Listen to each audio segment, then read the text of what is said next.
Hello, everybody, and welcome back. We're kind of co-hosting this, aren't we, Paula? So We are co-hosting today. if you're watching this from my channel, then I will be placing Paula's links down in the description box below. But man, oh man, Vice versa. before we get into it, Paula, I just want to let our students know. First of all, our students. It's early, you guys. It's early in the morning in Atlanta, Georgia. It's late in the evening in Australia. But I'm just loving our platform, the Esoteric Academy. We are having so much fun. At least I know we are. I hope our students are having fun. Yes, hopefully. And I wanted to go ahead and just announce it because I know we just loaded this up and I know we sent an email out to all of our students, but we have, because this was highly requested, I have put together 3 Ashtanga videos, the Sun Salutations and the Standing series from primary, which is a great starting point. And then I put up a quarter primary series and a quarter primary series with closing. I know Alicia Gee just posted a TikTok. Thank you, girl, because she just did those. And so I wanted to let everybody know that that is now up on the Esoteric Academy. We are going to be doing a live foundations class this Saturday. What is the date this Saturday? The 15th? 14th? 15th, yeah. At 8 a.m. Eastern time, my time, which is like 8 p.m. for Paula. So wherever you fall in that, we're going to be doing a shoulders and hips class at 8 a.m. on Saturday for about an hour-ish. And then Sunday at 4 p.m. my time, we're going to do a pop-up Ashtanga class. So if you guys are not on the Esoteric Academy and you really want to try it, just so you guys know, if you sign up, you get 7 days of a free trial. So if that's something you're interested in, you do get 7 days of a free trial. And Paula, before we get into the topic at hand, you created a whole page on the website because we know that there are, and I have to be careful how I say this because we are on YT, that we know we're having some problems with RUMBLE. I'm going to spell it because algorithms. And some people, it's just not loading anymore for people. I don't know if it's because it's a Canadian-based company and there's issues going on right now. I don't know why that is. But what Paula and I have done, or what Paula has done, is created, there's a free page on the Esoteric Academy. And so controversial videos that I cannot post on YT, you now have 2 places. And for Paula as well, she's got her videos up there too. You now have 2 places that you can go to link over to watch these controversial videos. You can either try RUMBLE, it'll be up there, but you can also link over to the Esoteric Academy. She has a playlist for my videos and for her videos. This is also great for our French viewers. Yes, I was just about to say it's perfect for them because if they don't have access to it, then they always got access to our website. So yeah, this is our platform. So nobody owns us.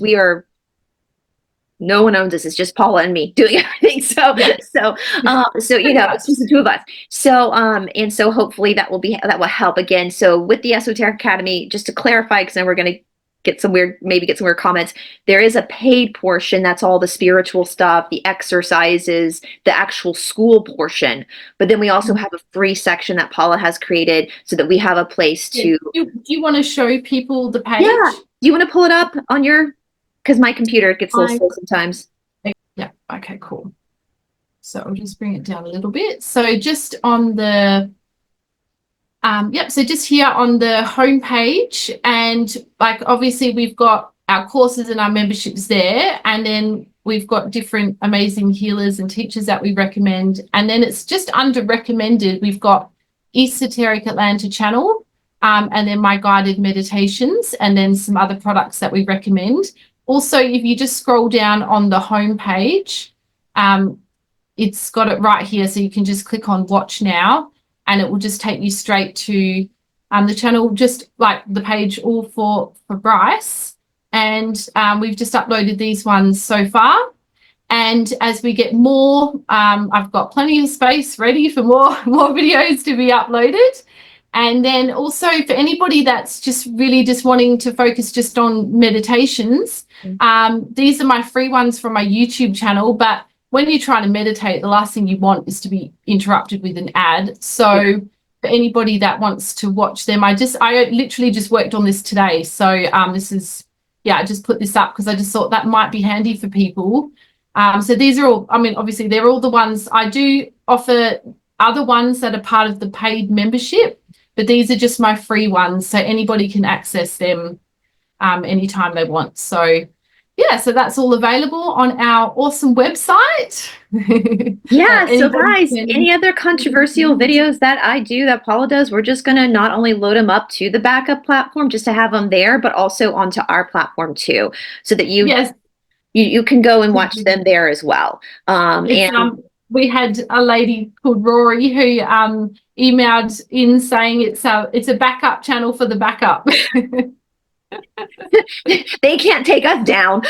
Nope. Find a way. Yeah, ultra prepared. We're way too smart for them. So Yeah. so yeah, so we're happy to do that for you guys, because this is, you know, especially with the more potent platform, the more potent videos that just absolutely, just, you guys know why they can't go on YT. Like, there's just no way we can put some of this stuff up on YT. And I will say, I wanted just one thing with the ads, because people have been asking. So I've said this before, Paula, being on YouTube is like playing Monopoly with a 4-year-old. They're always changing the rules so they win. You know, your parents understand. And so back before 2020, or right when I got on YouTube, it was very simple with the ads. Like, you as the content creator, you could select 2 options, either let YouTube place them or you place them. And I always let myself place them, because if you let YouTube place them, it'll be like every 5 minutes. So I always would place them. Now in 2025, that's not the case. You can try to place them, but YouTube will always sneak in extra ones. Oh, right. So we don't really have that control anymore. Many channels that aren't monetized That's also have ads amazing. that YouTube. Yeah, I'm not monetized yet because I'm so new to YouTube. But yeah, that's really annoying that you can't do that. They have total control.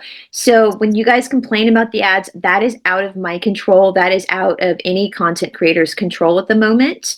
And also on Rumble. So the thing about let me think about RUMBLE. I just said the name. I'll have to edit that out because we know the AI is listening. The RUMBLE. When you first sign up for RUMBLE, you can monetize right away. And what used to, which is great, right? You don't have to meet a certain, and what it used to. You do. Oh, well, now you do. You've got to have you've got to have 100. So I've only got like 10 or 13 or something subscribers. So I've got to have 100. Yeah, if everybody could just subscribe to me, that would be wonderful. That would be great. Yeah, you've got to have 100 now to actually earn money. Yeah. Okay, so when I first got on the backup, the RUMBLE, you could just monetize right away, which I thought was great because it's equal opportunity. And they would only put like 1 ad at the beginning. So of course, the money you got from RUMBLE was really not, it was like maybe $25 a month, but whatever, at least it's something. It covers some gas, you know. It helps. Now though, they are starting to do what YT does, where they place commercials like, and we have zero control on RUMBLE. They place all the commercials.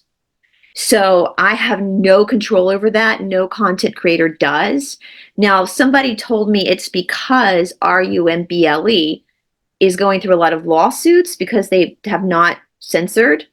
And if that's the case and they're trying to generate revenue to fight these lawsuits, then I'm in total support of it, because at least, you know, it's for a good reason that they're having to make more.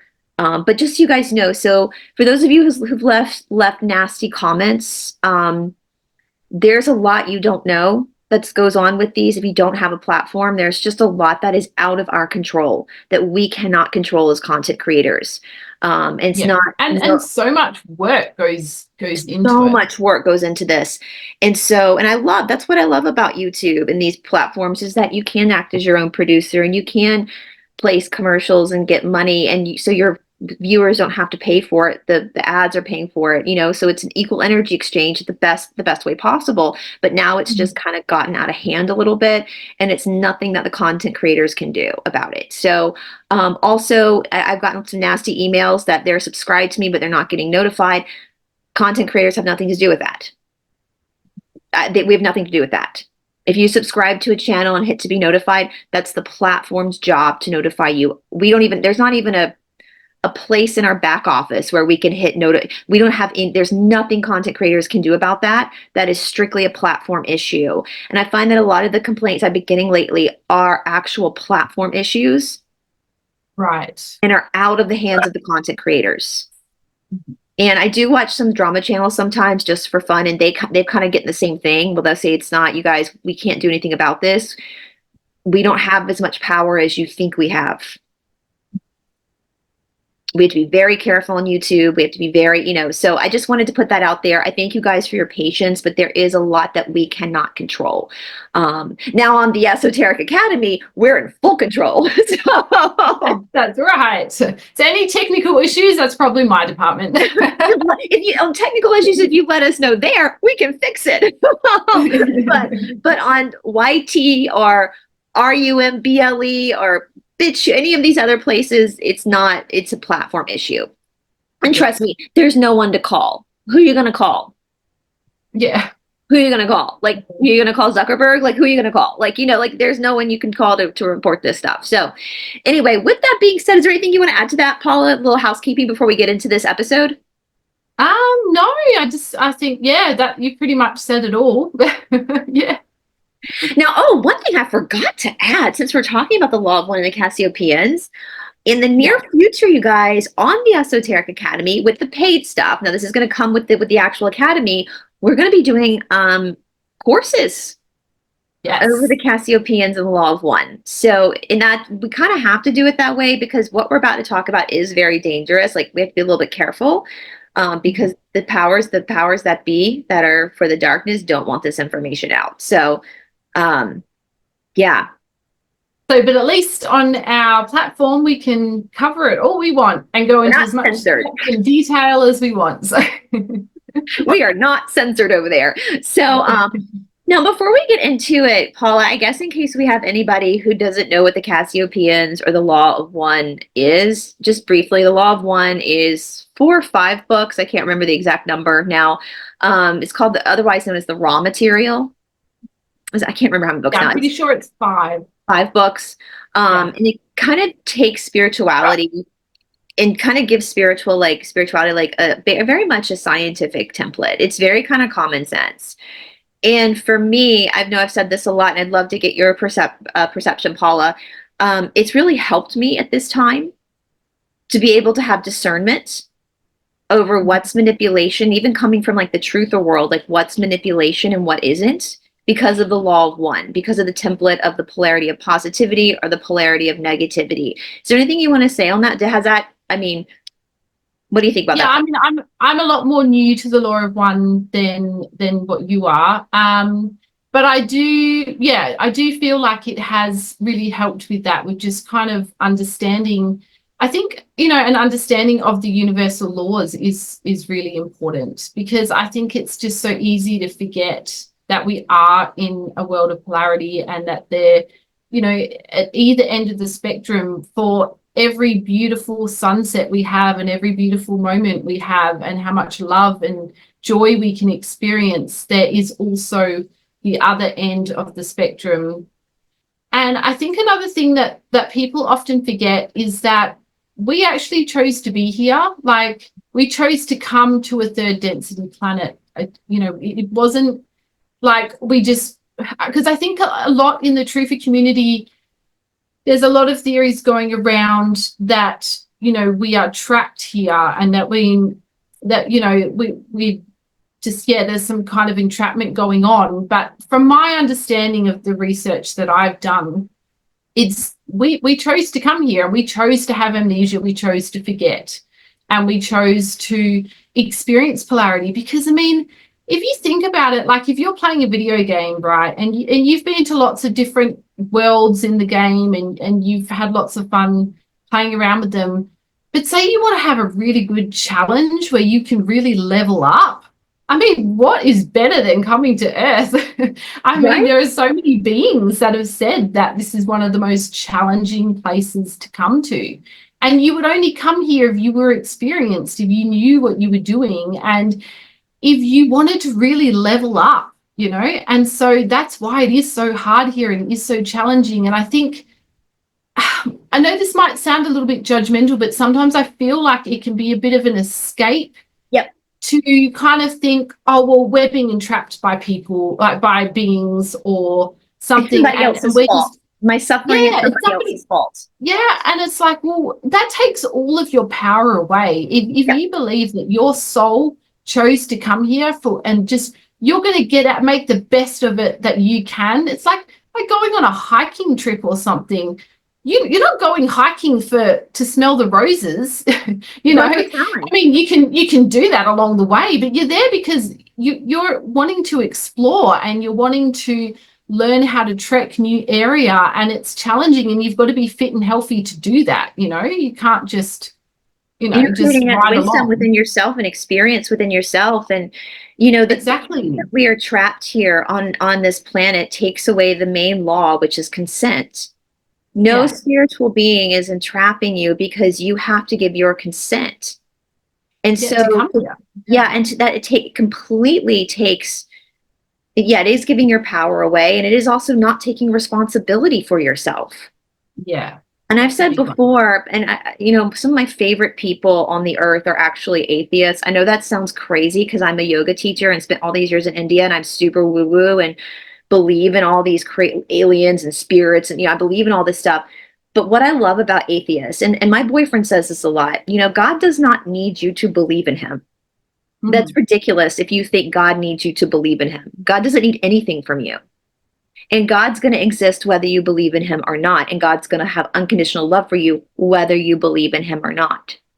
Right? Yeah. So thinking that an atheist is going to somehow have a different outcome in heaven or hell from you is wrong thinking on your part. Because with all that being said, all the atheists I know, the reason why I really like them is because they always take responsibility for their actions.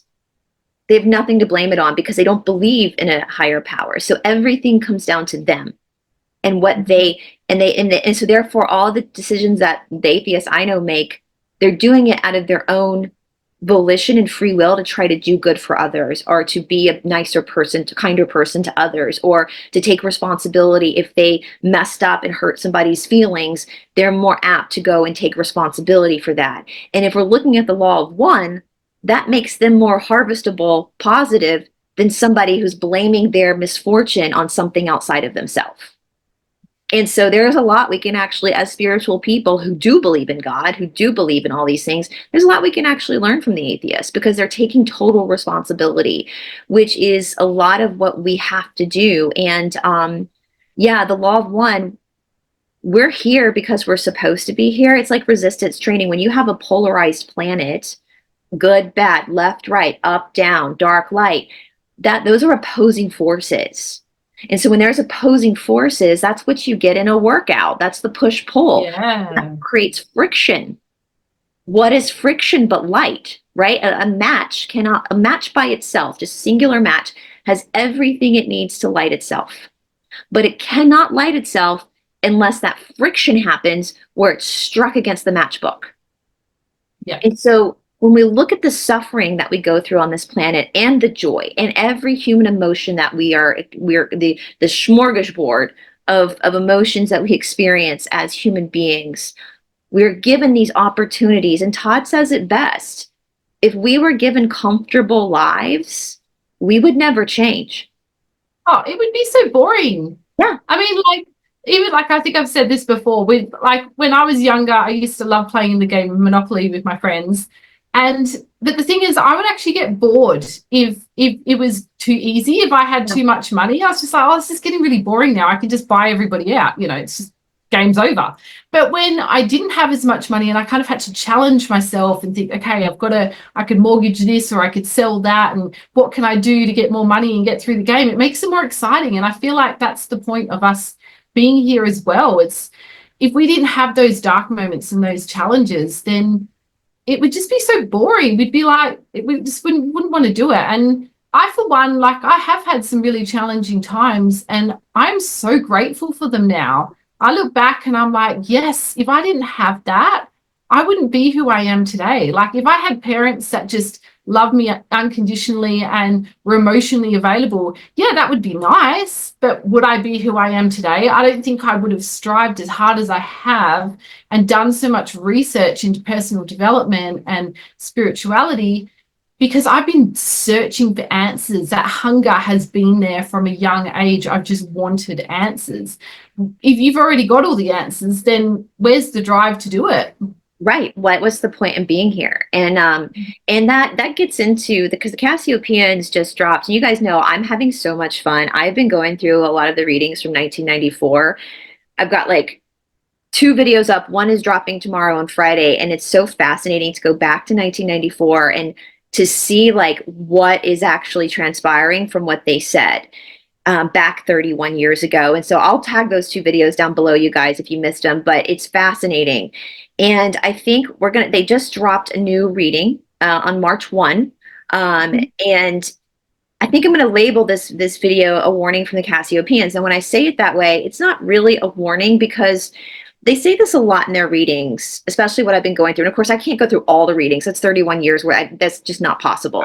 But I'm going to tag the forum down below so you guys can eat your heart out, like go through all of the stuff. And, it's all there for you. So you can go through it yourself as well. There's nothing that's being I'm not gatekeeping anything. I'm just going through what's interesting to me as a reading and bringing it to the channel. Then you guys can look at the rest for yourself.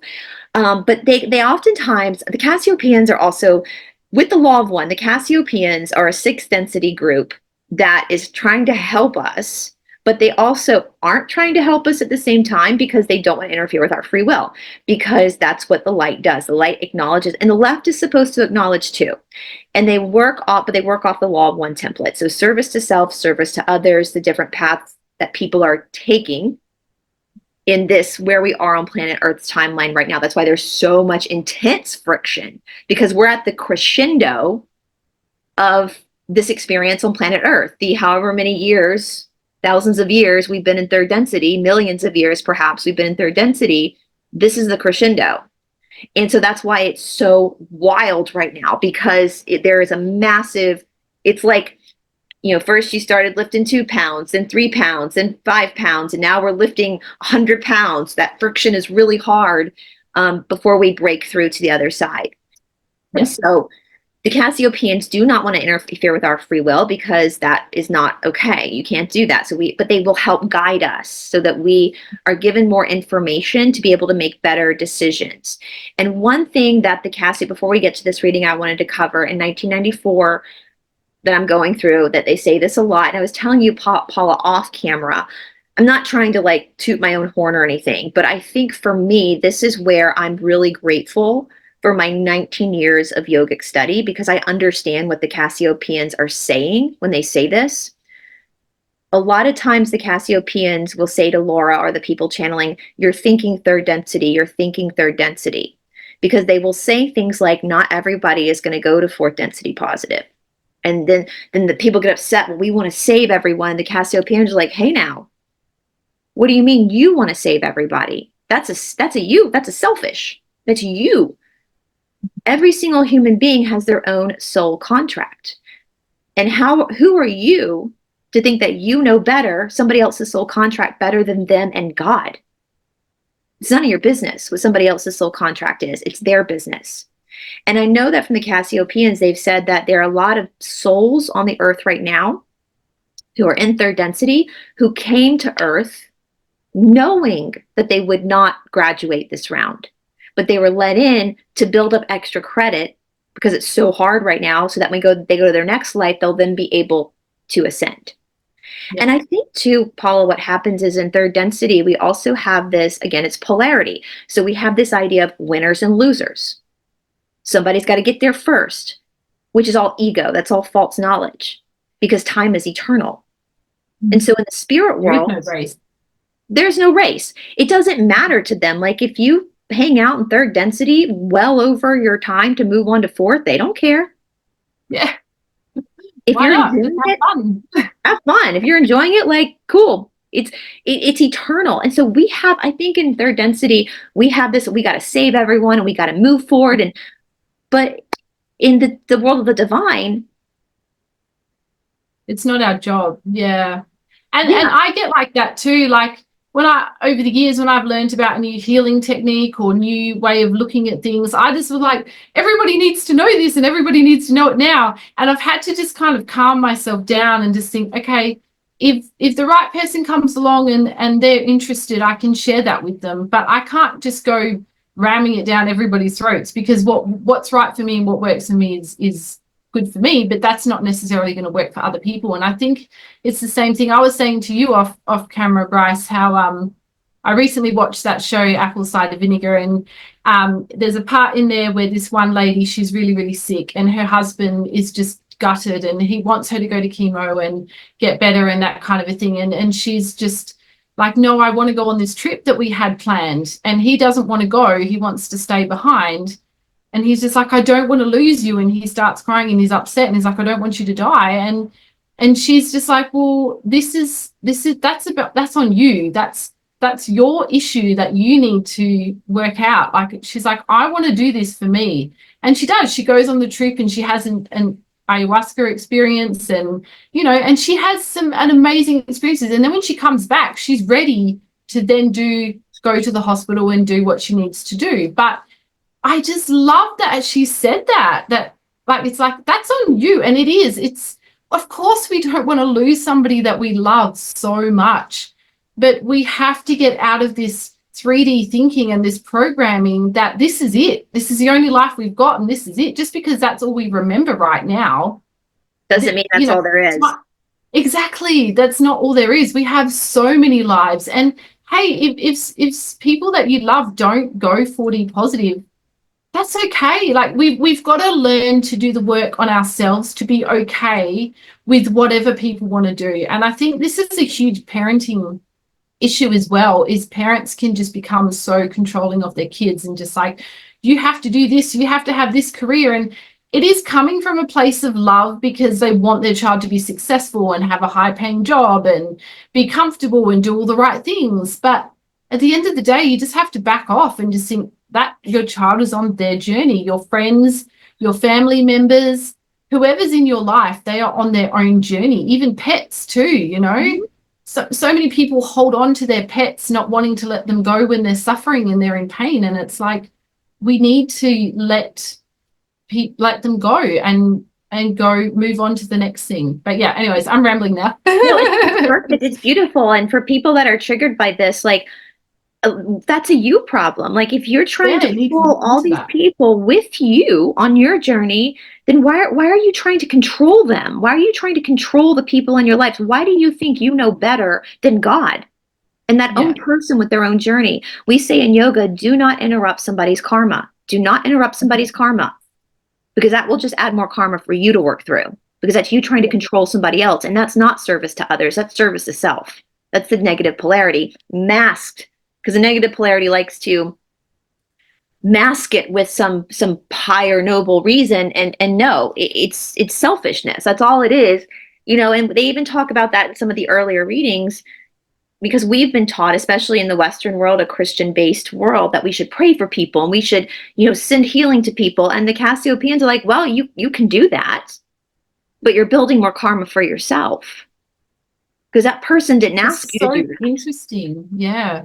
I think that's such an important point, and you've shared that on your channel before. And I think it's something that people really need to realize, especially people in the healing community. You know, when you learn Reiki or some other kind of healing, you just get excited and you want to share it with everybody. But you have to remember that everybody has free will. We can't just be. And there's lessons. That person, you don't know what that person's karmic path is.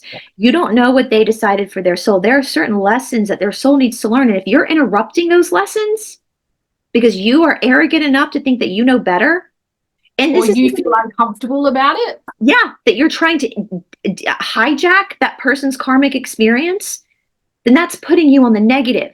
And a lot of healers are that way. They think because they've gone and done all these things and they know how to do Reiki, that they somehow are superior to this person in making these decisions. No, you're not. You're in the sight of light. We're all equal. We all have different talents, but we're all equal in value. So whether you're a master Reiki person or like me, an authorized teacher, I can only help someone if they come to me and ask me for help. And even in that situation, I can only teach them. Paula can only heal them to an extent. They have to take that initiative to carry it home. Right? And so if you're out there thinking that you know better, that you should pray for someone and send them healing because you know better, that is a very arrogant and, dare I say it, narcissistic view. That's a you problem. Because that person that you think needs the healing, perhaps they do need healing, but that's not your call. And perhaps they will get healing later, but right now there might be some lessons that their soul needs to go through. And if you hijack that opportunity from them, that's you controlling them and enslaving them to your desire. Yeah, and sometimes people need to get pushed to a certain point. Like, it's not nice and it's horrible to watch, but sometimes people kind of need to hit rock bottom. I mean, I've had to hit rock bottom a few times in my life to be like, okay, now I need to make that change, or now I need to follow through with that. Because, you know, even a lot of people with health issues, you know, people are like, oh yeah, I should eat better and I should drink more water and I should exercise, I should do this, and they don't do it. But then if they get the C word, or if they get a heart problem or something, then boom, that just smacks them in the face and they're like, okay, yeah, I've got to make changes and I've got to do it now. But if they don't hit that rock bottom point, they don't have that natural inner desire and inner drive from inside to make those changes and follow through. And that's where wisdom comes from, right? Knowledge can be learned through books. Knowledge can be learned through studying, but wisdom can't be taught to you. Wisdom has to come from effort and experience. And so don't interrupt somebody's wisdom. And when you're forced to learn something versus choosing to learn something, the something you learn is the same, but it has a different effect when you've made the choice to learn it. It's like, as you're saying that, Paula, I'm thinking about when I broke my sacrum, and the teacher who broke my sacrum, I did not know this at the time, already had a reputation for doing something like this. Now, what if, Paula, somebody had stopped me from going to that shala that day and I never broke my sacrum? What would have happened? Because I broke my sacrum, that is what's made me a better teacher. After I broke, that's what introduced me to bar work. That's what got me to find other. So if someone had tried to stop me, instead of having me experience that for myself, I wouldn't be sitting here on YouTube with you right now. I would not have the Esoteric Academy. I would still be a Mysore teacher. Yeah, and your exercise classes wouldn't be what they are today because of that, you got into the bar work and you just create the best. I mean, I'm biased now. I think your exercise classes are the best. Well, I enjoy them too, but it taught me, and that's what our friend Cindy, she's got some classes up on our page as well. She talks about that's what injury gives you, an opportunity to redirect. And so because that happened to me, because I broke my sacrum, I was forced to redirect. I was forced to figure something else out. And in being forced to redirect, it was either quit and don't do anything and just lie around and be miserable, or redirect. And I chose to redirect. That's why I'm here with you now. And so if somebody had stepped in and said, don't go to this teacher, he's going to do this to you, and I never did, the whole domino effect. So obviously that had to happen. That had to happen. That was a part of the karmic plan for me, was to have that interaction with that person, break my sacrum, so that I was forced to find the wisdom and the experience to be able to create something new, which Tamara, even in 2020, when she did my chart, back in 2020, she was like, you're going to do something with your Eastern training with like more modern, she did her arms like this, more modern, like dance. So that was obviously in my chart. So if somebody had stepped in because they thought they knew better and stopped me from going to that teacher, it would have derailed my whole soul contract. And that would have been on that person. Does that make sense? Like, you gotta let people now. Someone could have warned me, and just warn me, but I still decided to go. You can do that. You can warn people, but if they still decide to go, you can't stop them. Yeah, it even goes down to being. I was just about to say that. I know, because I remember there's a person, like a family friend I know, and I knew that she wanted to get pregnant soon, and I messaged her and I sent her a video and I was like, whatever you do, don't do this, you know. And afterwards I realized that, like, that's not my place to say that to somebody. I might feel that way about it, but that person feels differently about it. And there are a lot of people out there that truly believe that it's going to save their life. And you know what? On a vibrational level, it can save their lives, because like our thoughts and our beliefs really change what's going on in our body. So we're ingesting something or having something put into us that we believe is for our highest good, and that's going to save us, then it often will. But if we're ingesting something and feeling guilty about it, or feeling bad, or feeling like we're terrified of having it, then we can have a negative, it can have a negative effect on our body. So that's another thing where it's kind of like, after that, I kind of just left it, and I've never been a pushy person anyway about anything. I don't like pushing anything onto anyone. And so I just kind of thought, you know what, like, everybody's on their own journey, and if they want to go and get that, that's fine. And, you know, it's just, I'm not going to judge them for doing that. But then, you know, I found that the people that weren't getting it done were more like, people were more judgmental towards us. Which it was like, oh my gosh. And that goes back to, like, there's this like whole thing in the truther community where people think these were a placebo, and I just put my head, I'm like, no, they're not. No, they're not placebos. Yeah, I mean, they're all going to be different and contain different amounts of different things depending on the batch that's being made at the time. But you can't guarantee that all of them are. Well, you can't. So if somebody says, yes, I want this, give me this, I'm making the choice for this. And that's what they want. Would say, well, I know better than you, so for your greater good, I'm going to trick you. I'm going to trick you. Then that person, you are inflicting your will onto that person because you think that you know better. Mm-hmm. So there's no placebo. Now, with that being said, I just did a reading about the Nephilim, where they were talking about the Nephilim coming in. It's going to come through in DNA mutation, and Laura and I talked about these. Now, with that being said, if you got this, but you're a good person, and the Cassiopeans have talked about this in past readings. If somebody got this and they're not pushing it on other people and they're really good people, this is not going to affect them. But if they're the ones pushing it, that's what can change the DNA mutation. Now, with that being said, too, people get mad about the warp speed from Mr. T. Well, my boyfriend has said this.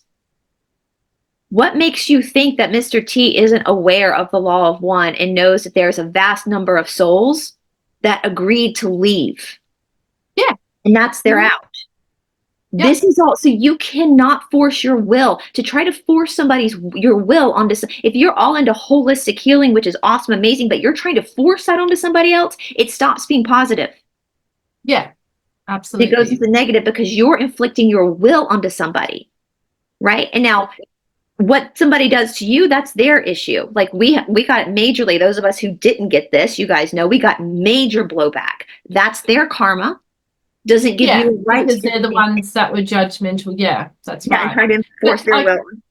So I'm reading this book on my channel at the moment, The Golden Future, and I love it because I just think it's such a beautiful book. And Diana Cooper says in this that this was a choice, like everybody that chose to get that and has passed on from it, that was their sole choice to do that. Yes, absolutely. And also because even she says in there that the amount of people on the world, in the planet right now, is far exceeded what it's meant to have. But that's because so many people were coming in to clear their karma, and at this time, and then that's why so many people did pass from that, because that's what that was part of their soul contract. So I just think we can't go around saying that everybody should or shouldn't have got it done, because that's not our soul business. That's not our business. It's not your, well, and I'll do you one else too, something interesting people should consider. So the Cassiopeans say this. So all of us who are fourth density eligible, who have souls and are fourth density positive eligible, some of us are going to be here till the bitter end. Some of us aren't. Some people agreed to harvest earlier than others. Right. So my friend Doug Kramer, for example, I think my boyfriend and I have had conversations. He passed away in 2023. I think he's already in 40 positive, just waiting for the rest of us. That's what I think. Because a lot of our grandparents who, they just went ahead and went to, that was their agreement, that some of us were going to be more frontline and be here till the bitter end to help push the earth positive. But the others were going to bail out early and wait for us. So people who got this, it doesn't mean they're going negative. They probably got this to bail, they were going to bail out earlier. Yeah. So you don't know. That's the thing. And I think the ones that are feel behind, like, I think if you're a person that, because I've felt for a very long time that, like, I'm on a mission. I've got stuff to do. Like, I need to help people. And I just have felt this inner desire to sort myself out so then I can help others. And I feel like the ones that are meant to be on the front line, you have that inner desire to be like, yeah, I've got to do something. You don't always know what. It's taken me the longest time to figure out how I wanted to help, but I've just had that inner drive and inner desire. And I know you do too, Bryce. So you Yeah. just had that inner desire where you're like, it gets you up every day to I do was stuff. telling with my boyfriend because after Doug passed away and we kind of came to that conclusion in our own guesstimation, I don't know, that's just our speculation because of what the Cassiopeans have said. I looked at my boyfriend, I was like, damn it. I was like, I think we're gonna be here till the bitter end. I was like, Damn it, we signed up for that. I was like, what? Can we just bail out too and just meet everybody over on the other side? And he was like, it's not how It's that so works. much easier. Your soul already made that kind of that contract that you would stay Yeah. for X amount of time, and some were going to leave earlier than others. And so and that's the same for the people going harvesting 40 negative too, and so you can't, with all that being said, you don't know somebody else's soul plan. You don't know. You don't. If you think you do, if you think you know better than somebody else about their life, or you know better than God in that person, the arrangement of that person, then that's a you problem. And that's a selfish problem. And so you can suggest things to people, but you can't force them. Yeah. People have to make that decision for themselves. So with that being said, I'm going to go ahead and share screen, Paula, the main event, because the Cassiopeans, I love the Cassiopeans. They're funny. They have the funniest sense of humor. Like I've been reading nonstop in my spare time, just going through all these readings, and they make fun of the people. Like they're just funny. They're funny. Um, so I'm kind of skipping the beginning part. We talked about this because in the beginning with the Cassiopeans, and they get mad at them a lot because they'll ask all these personal questions, and the Cassiopeans are like, let's talk about the greater whole. This isn't a one-on-one. Let's talk about just information for the greater whole. But I've learned that when they do allow for personal questions, it's because whatever that person is asking about their life can also affect somebody else as well, can help somebody else too. So, but in the beginning, they're talking about this. I'm not even sure what the condition. Yeah, I wasn't familiar with that health problem that was mentioned at the What top. was it called? Gabby, is a syndrome. What does it? There's a name for it, and even my boyfriend Todd was like, I don't even know what that is. So they're going into basically this issue. It's quite a way up the top. Yeah, this syndrome that this girl Gabby, who's at the reading, is having, and it has a name. So there's obviously this is something that some people do struggle with because it has a name. And the question they said, so I just kind of want to put this out there. So Joe asked, does their cluster of symptoms have a medically known name or syndrome attached to it? Answer, not so much, but close to Gabby syndrome. So they're talking about different types of medical conditions that people have. And they say there are many conditions that are specific to the individual. Your science likes to group them for a definitive diagnosis when that's not always possible or accurate. And I thought that was really, really interesting. So down here, again, in our third level thinking, and I'm not saying all scientists and doctors are bad for doing this. I think this is just how our mind categorizes things in the third density. We have let's just take kind of a benign, like arthritis. Like I have arthritis. It's benign, but it's still annoying, right? Mm-hmm. So I have arthritis. Somebody else could also have arthritis. These have been classified as the same thing. But yet my reaction to the arthritis and other people's reaction is going to be different because they're slightly going to vary depending on the individual. So not all conditions are actually the same. They're specific to the individual. And this goes in again to karma. The karma that people possess. And again, that goes back into what we were talking about previously with this idea of suffering and the friction and woe is me, having that woe is me attitude versus saying, okay, everything, every hurdle, every obstacle that I meet in this life is actually resistance training for my soul to refine itself. And it's something I've already agreed to. Right? And I thought that was just very Sorry, just to interrupt you, I found it's hypermobility syndrome or hypermobile Ehlers-Danlos and/or spectrum hypermobility syndrome. I'm not really familiar with that one. Yeah, it's probably one of those cinders where people's joints pop out easily. Right. And they asked, is this what gives her psychic abilities? I think the Cassiopeians were like, kind of, but like this is all, the Cassiopeians will just say apples and oranges. Like whenever there's like they always say apples and oranges, apples and oranges. So like that they pick up on certain things we say and then they repeat it a lot. It's kind of funny. But yeah, and I hope, we talk about this so much like on our channels, our friends' channels, that sickness, or what we know as sickness, is not necessarily what we think it is. But that doesn't mean that just because you take a holistic route, that it's still going to be beneficial, because every single person is an individual, and it's their individual karma, and that it's up to that person as to how they want to address that obstacle. Yeah. So Laura says, there can be theoretically as many conditions as there are people, thanks to the wonderful process called genetic recombination. And they just say, okay, so it would be true to say that any solutions or mitigating factors that apply to Gabby's case will also apply, generally speaking, too. And they took a name away. Yes. So basically, like, there's no one. I mean, I took that to mean like when we talk about genetic recombination, we're talking about inherited karma too. Like when your soul, when you think about when you were being created in your mother's womb, your mother has like millions of years of ancestors, and so does your father. Your soul picked exactly what genetic qualities it wanted from both parents in order to fulfill whatever karmic responsibility it had on this planet. Yeah.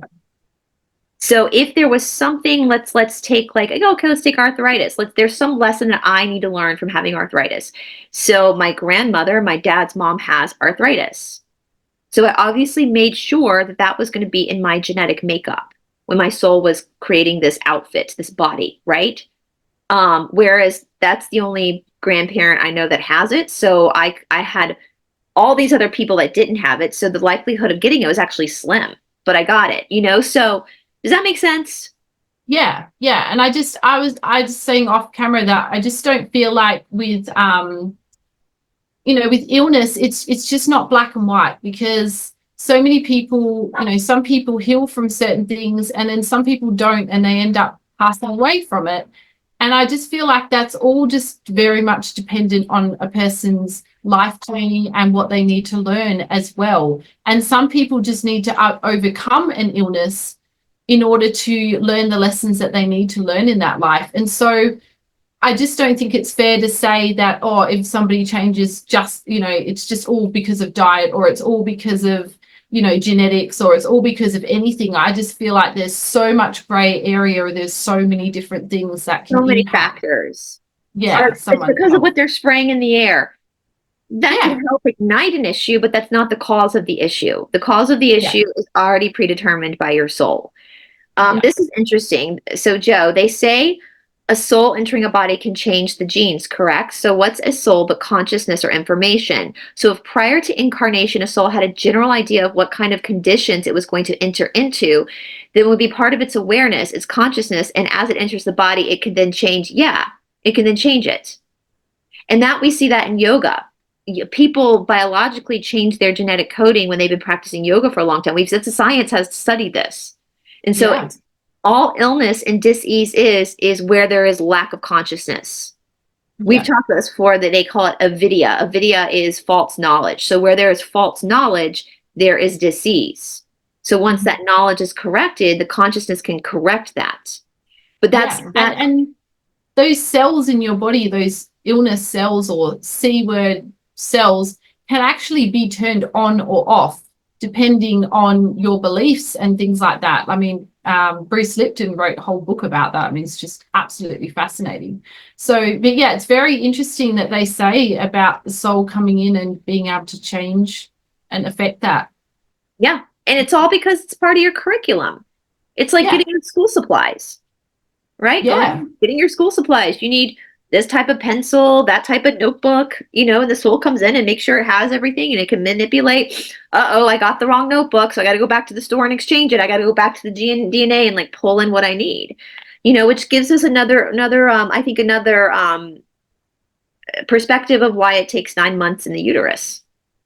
So while the body's growing, the soul is busy constructing that body to make sure it's got what it needs. in Yeah. order to have whatever type of karmic path. And all karma is, you guys, I say this all the time. I think sometimes in the West, we don't quite fully understand karma. All karma is work. That's all it is. It's work. It's just cause and effect. That's it. That's it. All right. So they also talk about a near Earth asteroid impacting Earth or Moon or neither. And they say Moon most likely, but it's still open. So they say that a lot, it's still variables. So not everything is written in stone. Obviously, our free will can direct and change things. Let's see here. Let me kind of skim down. I'm going to put all this down in the link below, you guys, so you can read it for yourself. So wave is universal phenomenon, not galactic. So the wave they're referring to, and this is the wave series, which we're going to get more into again on the Esoteric Academy in the future. So here's the first book, Riding the Wave. And Laura always says that if you want to really understand the Cassiopeans, you have to read these books to understand what the wave is. So the wave is like a cataclysmic event that it's like, in my mind's eye, the way I see it, my 3D mind's eye, it's like that final push when you're in labor and delivery. That wave of push that pushes you into the next timeline.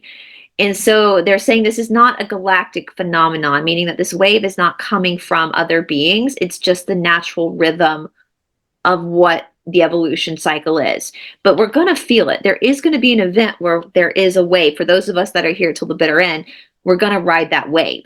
And it's not, and that's kind of what we're getting to, is that what I thought was really important for us to talk about. Is there anything you want to say about that, Paula? Just interrupt me if there's something to say. Well, I just kind of feel like, you know, whether it's the wave coming or whatever it ends up being, you know, that's where it is so important to prepare ourselves in terms of being physically strong, being as healthy as we can be. Look, we all know that there's poisons everywhere, in the air, in the water, in the food, but you know, we can still do the best we can. I mean, obviously you can't be living off grid. It's just not realistic for most people. So we can't be just cutting out everything, but just being generally as healthy and well as you possibly can. And I think personally, like just being strong physically as well as mentally and emotionally. So doing exercise on a regular basis and just doing the work on yourself, working through those shadow parts of yourself, then I feel like, at least from the research I've done, the more we work on ourselves and make ourselves stronger emotionally, physically, and also spiritually, then this transition isn't going to hit us quite as hard as those that, you know, that haven't done as much work on themselves. So, you know, if people are wondering, well, why should we even bother, you know, putting in any effort to any of this? It's because we want the transition to be a bit more comfortable. And I think you were saying to me that, like, you know, it's all right for the little ones that are kind of born after 2000, isn't it? Because they're already in a 40 in their 40 bodies. Yeah. So like, so they're lucky, damn them. Yeah. Well, actually, you know, and it's because so the kids born after 2000 are already in their fourth density bodies. They're not activated yet, but they're already in their fourth density bodies. So once that hits, their bodies will automatically shift. But for us, we're going to have to go through the shift of different 3D bodies. And our body changing. Our body's going to have to change. Well, but that's because we're the older souls. Mm-hmm. We can handle it. Now, I love how you talked about that, because on all of our exercises, I'm big. Exercise for me is purely spiritual. However, the Cassiopeans have spoken about this. When this wave hits, when this blast comes, however, I don't know. None of us really know. They won't be specific. They're different variables. It is going to physically knock us out. So we are going to we're going to have to go into like a resting phase after that, because it's going to wreck our bodies. If you want to prep your body, they'd say resistance training. Right. Interesting. Okay. I didn't know that they've said that. Yeah. So, and that's what yoga is. And the funny thing is, back in like 2020, so I had already been doing bar, but as far as like weights, I'd never really gotten into like weightlifting. But all of a sudden in like 2020, both me and my boyfriend simultaneously like got this, like, I don't want to say download, got this message, like, you need to start lifting weights. And we have a whole set of weights in there, started to like just automatically knew we needed to start working with weights. And so that's why funny, because a couple of I wonder if it was around like was about maybe 2 years ago, I also just felt that I should start weight training, and I bought some weights. I didn't really stick to it very well, so I need to get back into I it. incorporate weights into a lot of the Yeah, you do. That's right. You do. So I need to buy some smaller ones to add into the moves. yeah, Because I bought some kind of bigger, heavier ones. But isn't that funny? Wow, I didn't realize that. And so they believe that the resistance training is going to help our your body, bodies. help your body Right. transition. It gets it healthier to transition. And so they did, so and that's what I use. So I use like 2 to 3 pound weights, and I do it in work, so working the muscles in a different way on our videos. But that's why Yes. I added that in, was because I had gotten that download. My boyfriend had gotten that download. Another friend I have in Norway, who's an Ashtanga teacher as well, because he's awake like we are. We were texting, and he had also woke up one day and joined a gym and started weightlifting too. So we all across the world had gotten these, like, we need to get even stronger. Why? We don't know. We're just being told that this has to happen. Yeah. And then the Cassiopeans talked about it, that it's going to help you withstand whatever force is coming. Your body's going to be able to hold. You think about that core strength, hold. Yes. So that, and it's still going to like wreck us. It's still going to we're still going to probably be a little bumped and bruised, but But at least it will make the transition a bit easier. Yeah. Do you think it could possibly be a solar flare? Because a lot of people talk about solar flares. I don't know. I think that what I've learned from the Cassiopeans, whatever you think is going to happen probably isn't going to. Yeah, okay. Because they don't want us, like, we're obviously not meant to know. Yeah. Because otherwise we're going to see it coming. So whatever it's going to be, it's going to be. We just got to live in the moment. That's the whole thing. Make choices in the moment. Whatever is going to happen is going to happen. There's nothing we can do to avoid it. This is the path we're on. This is what we picked to do.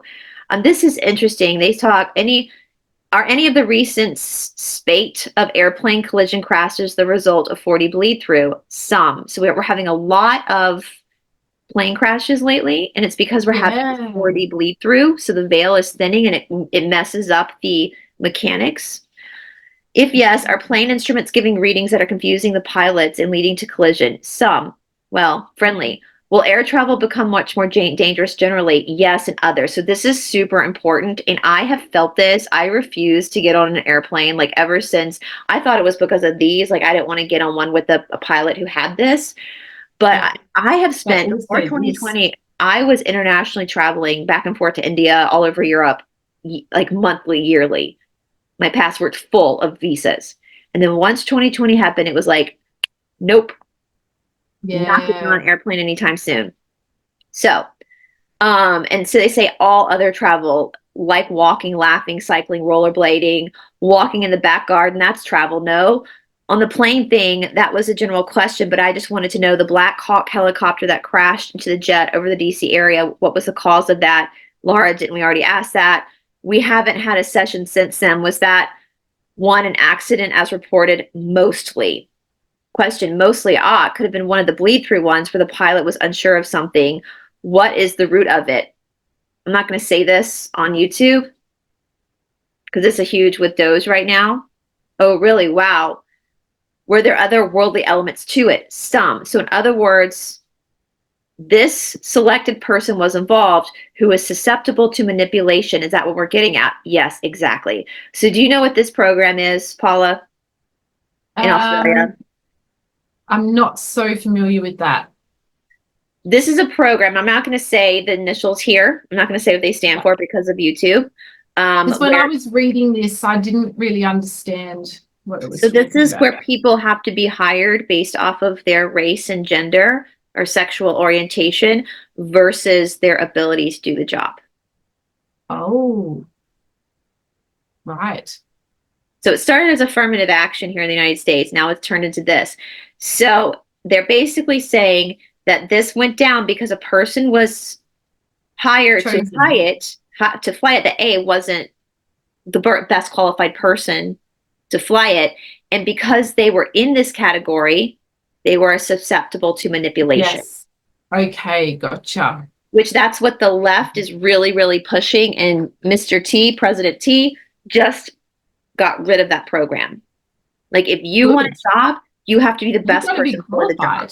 Yeah. Yeah, 100%. So, And what about 2 days after that? There was a jet that crashed in Philadelphia. Um, was that an accident as described? Not exactly. Okay, what was the root of that one bleed through? So that one was a bleed through, meaning that the pilot got confused because all of a sudden the density of air changed because we're in the process of transferring into 4D. Does that make sense, the bleed through aspect? Yeah. The pilot was going fast, so he thought it was at a different altitude, I guess.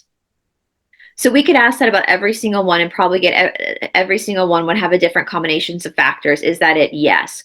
Well, one more. These are 3 big ones. There were a lot of things. The Toronto one, so a Delta airline plane crashed into a snowy runway in Toronto and flipped upside down. What was at the root of that one? Same thing as the Above. yeah. That person that wasn't qualified for the job was doing the job because of their race or gender, right? Wow. The way they were flying it, they just slammed down and broke the landing gear. They just thought they knew what they were doing and they didn't. The Black Hawk one over DC was weird. That was a whole conspiracy theory. So they're just kind of talking amongst themselves. Was it so they talk about other stuff. Was it considered a possible message by the Trump administration or as a warning? No. Oh, well, okay. All right. Next question. And that's what I like about the C's too. So a lot of the things that we think are conspiracy theories actually aren't. They correct it. It's so easy to get lost into the cul-de-sac of junk conspiracy cul-de-sac, spinning in circles. So many rabbit holes to go down. Let's see. Let me see. In other words, no. Actually, all right. Who is usually being transferred from 3D to 5D by means of high-tech elevators, which are mentioned in the January 25th session? What do you know? So the answer is, what do you know of angels or demons? Like Jacob's ladder, yes, I see. So it would be like a 5D angel demon type that would use them to come and go, but it's not, well, I don't know what to say. Okay, 2, what is the most common purpose of transferring somebody to 3D to 5D by means of these high-tech elevators? SPA, I don't know what that means, but what they're basically saying is, so when we have these entities that come from other densities, they have to come, it's hard to come in a third density, so they have to come in a particular way. Now we're talking D, we're not talking dimension. I stay away from dimension because I think dimension is more of a manipulation. There are dimensions, but I think people sometimes manipulate that. Whereas density, there's no manipulation with the density. So when they say 3D to 5D, they're talking third density to fifth density because they don't talk about dimensions, the Cassiopeans. So like, Paula, we have people on YouTube that sit on YouTube and tell their audience that they're already in the 5th dimension. No, they're not. No, they're not. Because they can't be. Yeah. Their consciousness is here. Yeah, they wouldn't be experiencing all the polarity and everything. No, they would have already left their body. And then we wouldn't see them. Yeah, because they would have left their body. So I think that's more of that 3D manipulation where someone wants to get on YouTube and be like, I'm better than you. I know better than you because I'm in 5D. I'm in 5th dimension. No, you're not. That's why I think the law of one is so, it helps us see things clearly for what they are and the reality of what's going on. And so that's, yeah. So that's what the elevator is. Anyway, who operates such elevators apart from 4th density service to self beings? So kind of to back up a little bit, with the service to self, they're the ones that are more likely to try to come and interfere. So a lot of times when people think they've seen angels or they think they've seen a benevolent being, it's actually a malevolent being trying to manipulate you. Right. Because it takes a lot of energy to come to Earth, and true beings of the light will not interfere. They will not interfere unless you call on them and it's necessary for you. Sometimes when you call them, they won't interfere too because you can do it by yourself and it's going to interfere with your learning experience. So it's very rare. To figure it out yourself. Yeah, it's actually very rare to have an experience with a positive being. And my friend Cindy, who has classes on our course, she always says when she's doing her work, she says when a being comes in, are you here for unconditional love? They have to answer the question. They cannot lie to you because of free will consent. 9 times out of 10, they say no. So that's why you have to be very careful. You even have to have discernment with over what you think you're seeing too. Yeah, absolutely. Know the right questions to ask. Yeah. All right. So stop me anytime, Paula. You want me to stop on anything? Yeah. No, that's all good. Yeah. So I guess if we're talking about 3D to 5D, we're talking about demons or angels. And if we're talking about people, I mean, this is how people go to 5D. So when a body expires, we'll say, because I don't want to see the D word, 5D is a resting area. So people will first go, our soul will first go to 5D to rest for a minute, and then they'll return back to where they need to be. Because 5D is where people rest. All right. Not exactly. So when people, they transfer through their own kind of silver core to their 5D self, and that's differently activated. Is that correct? Yes. So there's a core to our higher self. Now what's something that drives me crazy, Paula, is we see people going, well, I asked the person's higher self for permission. No, you didn't. Because the higher self is not going to get involved with a stranger. The higher self's responsibility is just to protect the person, the lower self. So have you heard people doing tarot card readings or whatever, and they want to read on somebody and they ask their higher self for permission? Yeah. No, that was probably a lizard being or something, a 4D negative that was manipulating you to interfere with somebody's karma. Because the only 5D self that's attached to the lower self, they're only concerned with the lower self. They're not going to go and speak for you. The lower self is the self that's experiencing karma, not the higher self. Yeah. So if the higher self would go and speak for you, the lower self, then the higher self that's overriding the free will. Yeah, exactly. And so yeah, I can't stand that now. I'm seeing that happening a lot, and it's like, no, you're manipulating people when you say that, because the higher self is not the self that's experiencing the karma. And so therefore its only job is to monitor its lower self, step in when needed. The higher self isn't going to talk to anybody else, because that's not the responsibility of the higher self. Yeah. It's to help the person. So it makes sense. Like once you understand the rules of the law of one, the rules of the game, it makes sense. And it's so easy to see where we're being manipulated. Yes. All right, but 4D can also use these because they exist, or maybe they exist because of angels or demons that come into our world. Is that true? Yes. On a scale of 1 to 10, how well are the plans of the powers that be succeeding right now? Depends on who you think you're referring to. I thought that was an interesting answer. The current elites are not doing so well, but the quorum is doing quite well. So we talked about this. Can you just refresh what the quorum is? So the quorum is from what I understand, that's like the principal's office. Right. So like they talked about the quorum with this, and the quorum was the one that was in charge in deciding that Mr. T would not be eliminated. Was that correct? So they talked about this. So basically the 4D negative service to self entities. So our elites in this world, call them whatever, the Lumishmati, they worship these 4D service to self entities. And according to the law of one, the 4D service to selves is where that's where the dark side has the most power, is when they're in 4D. Okay. So in the dark polarity, the darkness can't create anything, only the light can create. So it's kind of a dog-eat-dog world. So these elites worship and do these ceremonies with little ones to give life force. And then these entities give them power and money and all that kind of stuff.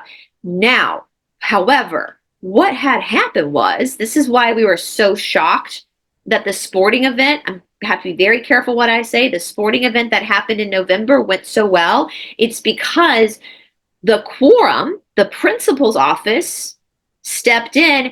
And I think it's a yellow card in soccer. I know red card, you're out of the game, but a yellow card is a warning.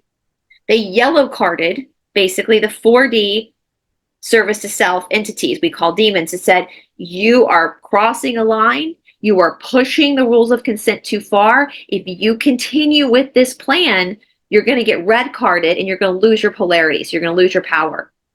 So the 4D entities because they are service to self, they don't give a shit about their little minions. They don't care about the elites. They're just using them just like the elites are using. So the 4D negatives were like, okay.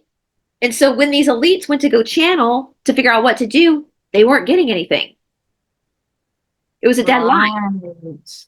It's not like a 4D service to self came in and said, hey guys, we've been yellow carded. We can't help you anymore. Because to go and tell them that would be of service to others. To warn them. Wow. So they just backed away. And so that's why we see the elites scrambling right now, because they don't know what to do. Their coach is gone. But the quorum is fine. The 4D service to self entities are doing quite fine because they pulled back before they lost their polarity. So that's what, yeah. And they stepped in with Mr. T because that was another, that's when the quorum stepped in and like red card and said, you can't do this. And that's why he wasn't removed. It wasn't eliminated. Yeah. Yeah. And so that's why they're saying that the elites are not doing so well, because they've just lost their coach and they're just like, what are we doing now? Right. But then, yeah. But the other higher beings are perfectly fine. Because they backed off when they were told to. So they backed off. So that's why we're seeing, and that's why it's kind of comical right now. That's why they look like such, that's why all of a sudden they're exposing themselves so much, because before they had help from the service to self entities on how to manipulate. Right. And how to disguise and stay invisible and things like that. And now they don't have that help. So they just look like idiots. So it's kind of comical. And also it wasn't just the quorum. It was also Trump's higher self that pulled him too, because it wasn't his time to go. So that's when the higher self will pull in. Yes. Two is when it's not your time. They'll pull you with that cord. They'll pull. Right. So he turned, not just because of the quorum, but because his higher self probably pulled his head. Right. Wow. That wasn't in his soul plan. That wasn't in his contract. So, good. All right. Would be eliminated, and then had to change their plans, and to change their plan because they were imbalances. Yep. So they were up to something. Yes. So that's basically that. We already reviewed that with the whole yellow carding. Oh, I like this bit. Are the meditations and prayers for the world having any other effects? Yes. Are they having the intended effects? Since you were careful with your intentions, yes. So that's important, isn't it, Paula? Yes. Yeah. Intentions are important, definitely. So you're not sitting there praying that Nancy Pelosi will see the light and you'll heal her. No, you're just saying, no. I'm going to give it up to the universe. I'm going to pray for whatever needs to happen is going to happen. You're allowing space. So that's why they said, since you are careful. And you know, this group has been talking to the Cassiopeans for 31 years. So you best believe they're probably know how to do this the best now, because they have course corrected and changed. That's why I love the 1994 readings, because there's still so much, so much to learn. Yeah. But I like to do a lot of connecting with Mother Earth. And I mean, I like to call her Mother Gaia. That's just what I like to call her. But I like to just, help her and just with spreading the love around the world. But it's still all about just letting people do what they've got to do, You be you, boo. That's what it's all about, with love and with grace. You be you. And so that's why you're being careful with your intentions. Yeah. So but it's so great to hear that the intentions and the meditations are helping, And they're doing it. People are doing it in the correct way to still allow for free will. If yes, is there anything more different we can do? Repetition. Is there anything we are doing wrong that we can correct or do better? Practice makes perfect. You are all growing more proficient at navigating in the etheric realms. So they don't actually sometimes give you answers, because you have to have that wisdom. If they just came and told you the answers, you would never know the wisdom. So keep practicing. You'll notice you're getting better at this. All right. This is where it gets really interesting. And this is where I couldn't wait to talk to you guys about this. Anybody want to add a question to that? Anything else? Yes, no? Okay, Thor. Boy, you get a bunch of questions in here, fella, trying to wear me out. And it's so funny because Laura writes literally everything down, which I know. That's so funny. Sometimes someone's got to go pee, and so they'll write down that someone's going to pee. Like someone's going to pee. It's like in the train. I got to go to the bathroom. I got to go take a shit. Like it's in the. But she's literally being very transparent about what's happening in the room when this is going on. In countries with a higher percentage of psychopaths, as per the information in the in the transcripts, are there fewer OPs, organic portals? No. Now I'm going to remind people what an organic portal is. I've done a lot of shows. My nose always itches. It's itching. I think that's what that means. It's the truth. We've done a lot of shows on organic portals, guys. I will tag a show with Mr. Fox down below with organic portals. Organic portals, 50% of the people on this earth are organic portals. What this means is they do not have a soul. Organic portals aren't going with us to fourth density. Now, they are living sentient beings, so they will eventually develop a soul, but they are used, organic portals are used by the darkness. And because they're manipulated. You know, they've had this thing going around, Paula, where people say, people are starting to figure out that there are lots of people walking around that don't have an internal dialogue, and it's wild. Like, that's crazy to me that people don't have an internal dialogue. Wow. Have you seen those YouTube videos where people are now figuring out some of their friends, like, literally don't have they're not constantly thinking about something or constantly having conversations with themselves and reflecting on things? Those oh my God. I can't imagine what life would be like without that chatter in my head. They just go to work and they go home and they just do, you know, they don't have a constant reflection, those are organic portals. And the Cassiopeans had said before that psychopaths are failed organic portals. So organic portals get manipulated and used by the darkness to try to come into our lives and wreak havoc.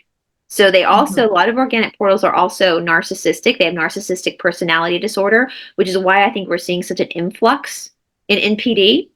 But the Cassiopeans are quick to say that every organic portal is going to have narcissism, but not every narcissist is an organic portal. Some narcissists are distressed, souled people with souls. Yeah. But regardless, we can't help. Yeah, we can't help anyway. They have to help themselves. So they're saying in countries of a higher percentage of psychopaths, as for the information in transcripts, are there also fewer organic portals? No. Do you want to add anything to that, Paula? Does that make sense? So what are they? Yeah, I'm a little bit confused with that. What are they? So they're saying that countries with higher percentages of psychopaths, as per the they have fewer. Does that mean they have fewer organic portals? And they're saying no. And they're going to kind of this is what's super interesting. And we can reflect on our own lives in a minute with this. And they say, Laura says, and I guess your reasoning is that if there are more psychopaths, that the psychopaths are taking up or occupying the organic portal status. Is that what you're getting at, Thor? Yes, that's what I had in mind. You figure that, so this is them having a conversation amongst themselves of what the Cassiopeans encourage. They encourage, guys, I'm sorry, my nose is itching so bad. I guess that's...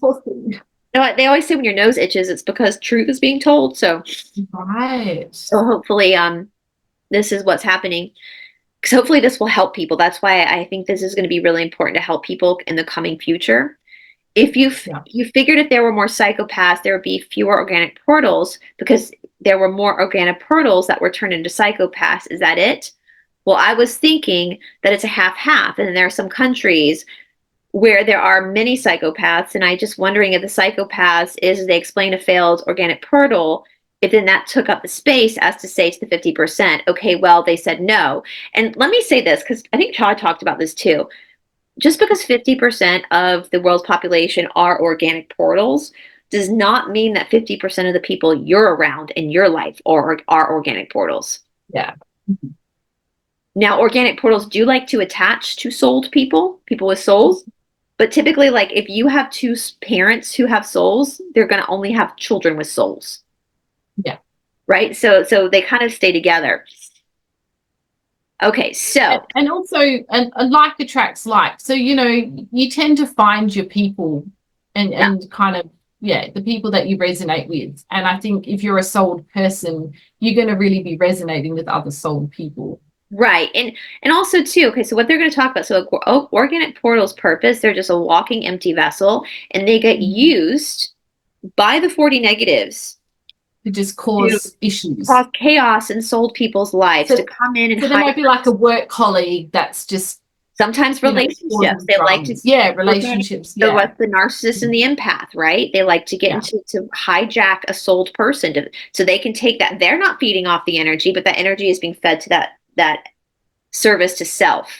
And that's why, even though we have karmic paths, and even though everything that happens to us is in turn a lesson for us to learn, we also have these wild cards coming in called organic portals. All right. Yeah. And the more, so that's the thing about spirituality too. The deeper you go on the spiritual path, the more organic portals you're going to encounter, the more narcissists you're going to encounter. The law of one, I mean, the Emerald Tablets talk about this as well. Because the closer you get to the truth, the more people are going to come, the more darker entities are going to come and try to hijack. Mm-hmm. So you have to be More very wild aware. cards you're going to get Yeah. to challenge you. Hence why I'm so shadow banned. Mm-hmm. Right? In the countries with higher percentages of psychopaths are the ones you include all failed organic portal types? No. If no, what are other types included? Strong service to self candidates. So that's another thing too, you guys. We are in a dual harvest. Yeah. It's not just us going positive. There are people on this earth with souls that are trying to go service to self. This is why this bullshit about all of these politicians already being arrested and it's all a movie, they capitulated. No, no, no, no. Service to self people don't capitulate.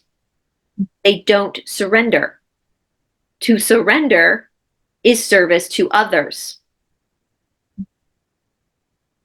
So interesting. The Cassiopeans have before in the past, this past year, called out a lot of YouTubers in the truther community being service to self infiltrators. These are the people who are trying to convince you that everything's taken care of and it's going to be all good. No. No. So we're seeing even stronger service to self candidates popping up. Now, if they came at you just ooga booga, like I'm gonna hurt you ooga booga, then it wouldn't work. So of course they're gonna come through like a narcissist and manipulate. Yeah. And slowly And they're going to come across very charming and like they're telling the truth, and they're going to be very good at manipulating and fooling us, basically. harming you. Yeah. Into that's because they're lying to you. Mm-hmm. Can they give an example of how much of these types contributed to elevated numbers? Are you asking for percentages? We don't need to go really into percentages, I don't think. What I want to get to, so they're saying you are thinking in 3D terms. They tell them a lot like you're thinking. It would be very, like you're still thinking on this level. Like you gotta step back and see the big picture. And because we're dual harvest guys, just because someone's service to self, that's the path they picked. Mm-hmm. They want to go 40 negative, just like we want to go 40 positive. That's the path they picked. Don't try to save them. Yeah. And yeah, go ahead. Want to do that. Oh no, I was just going to say, if they want to do that, that's their choice. They're allowed to. It's a path. It's still a path.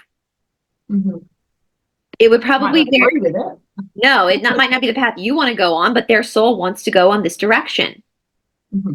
It would probably be very few of them that are strong service to self. So there's very few strong service to self candidates. There's more service to others, but there are some people we like Nancy. I mean, I don't know for sure, but if I had to guess, people like Nancy Pelosi, people like Maxine Waters. Think about these people that's what I would assume.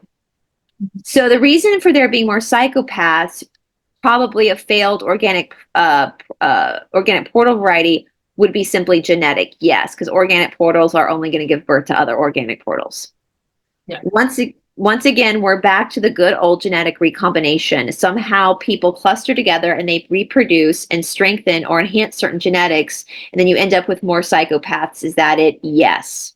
When you said psychopaths will get the blame, does that mean that many people will misinterpret the deeper levels of manipulation, like walk-ins, undergrounders, and what have you? So the psychopaths of the organic portal type will be like shields for other malefic actors. Close enough. So the organic portals are going to take the fall for the real bad guys.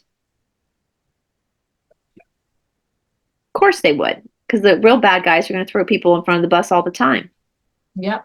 Like the undergrounders. I know Todd spoke briefly about the undergrounders. I do actually want to go into that a little bit later in another video, but there are some YouTubers, big YouTubers in the truther community that the Cassiopeans have said are undergrounders. Wow.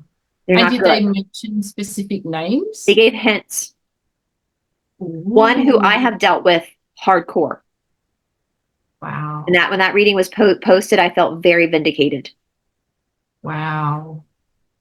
These are people that are working for the establishment in the truther community, and they are some of the most popular YouTubers that people just blindly follow, even though they've gotten nothing right in their predictions. Nothing right. But they're able to charm and manipulate. They are, yeah. So they're leading people down a path. Now, if that's the path the soul wants to go down, they probably aren't coming with us to 4D positive, but that's their choice, right? So, but this is why it's important to talk about this. All right. I mean, let's face it, how many people on the planet are going to believe in walk-ins, 4D manipulation, undergrounders, etc.? The majority of the population just usually doesn't want to go there. It is so in that countries with more 4D candidates, there will also be many psychopaths. So this is what's important. This is the conversation that I think is really important about this. What do you mean 4D candidates? There are 4D candidates of the service to self variety, 4D candidates of the service to others variety. So what do you mean? This that is true, but I think I was thinking about service to others, because they said that when a person is close to graduating, then there's a possibility that they insert more units around this person. All right, I see what you're asking. Okay, so he's asking about 4D service to others candidates. Does that mean that there are more agents inserted around them and that there are also many psychopaths? Yes. So just confirming what you were saying, that, we get more people, more wild cards thrown in. Is that what you're saying? We get more people trying to derail us. Yeah. For me, the amount of shit I've been through on YouTube, that's why. And they can't make me stop. I haven't stopped filming, so they're shadow banning me. Yeah. That you can also have, and that's virtually, but you can also have them in your life. Yeah. So the more complications you might start to have with your job, with organic portals coming in. Your neighbor could be an organic. They're going to start to put, now these organic portals don't know they're being used. Yeah. Yeah. I mean, yeah, they don't know, but they're being used to try to derail you. And in worst case scenario, they're trying to get you to yourself. Now, if they can turn you into if you're a candidate to service to others and they can turn you into service to self, that gives them more power. They just leveled up hardcore. So there's never a point where you can rest in your laurels. So it's quite beneficial for them. So if they manage to turn a service to others person into service to self, they level up. Yeah. Wow. Because you have so much power. When you are about to graduate service to others, you're gaining more spiritual gifts. It's kind of like in the Yoga Sutras. The third and fourth pada talk about the siddhis, which are like the yoga powers. Like Todd spoke about it in your interview with him over on the Esoteric Academy. And they even talk about things like manifestation. Like, you start to gain these powers. It's up to you how you use them. Yeah. And whether you use them for good or for bad. Yeah. So let's say you develop this siddhi, the power of deep manifestation. Like my boyfriend can manifest anything. I swear to God, I was laughing. Like anything he wants, he just manifests. Like it's crazy. And he's done it since he was a kid, but he realized at a very young age that he can't take more. If he takes, someone's got to lose. And that's never covered in manifestation. No, because most manifestation teachings are of the dark side. But they make them look light. Oh, but you can have everything you want. Well, that's true. But what's your intention for wanting it? And I talked about this in our new course coming up. What I find in my experience in the yoga world, 19 years, same with me, same with a lot of other people I know, is that there naturally comes this not wanting much. Like you're happier being a minimalist. Like you use your money differently. The money we use goes to travel or goes to rescue dogs or I don't need a ton of handbags. I don't need designer clothes. I don't want that. But I do need a ton of books. So yeah, well, books, that's, so what's your intention of wanting things becomes very different. Now there's no, money itself is not evil. Like, look at Mr. T. Yeah, just an energy. Use Yeah. it, right?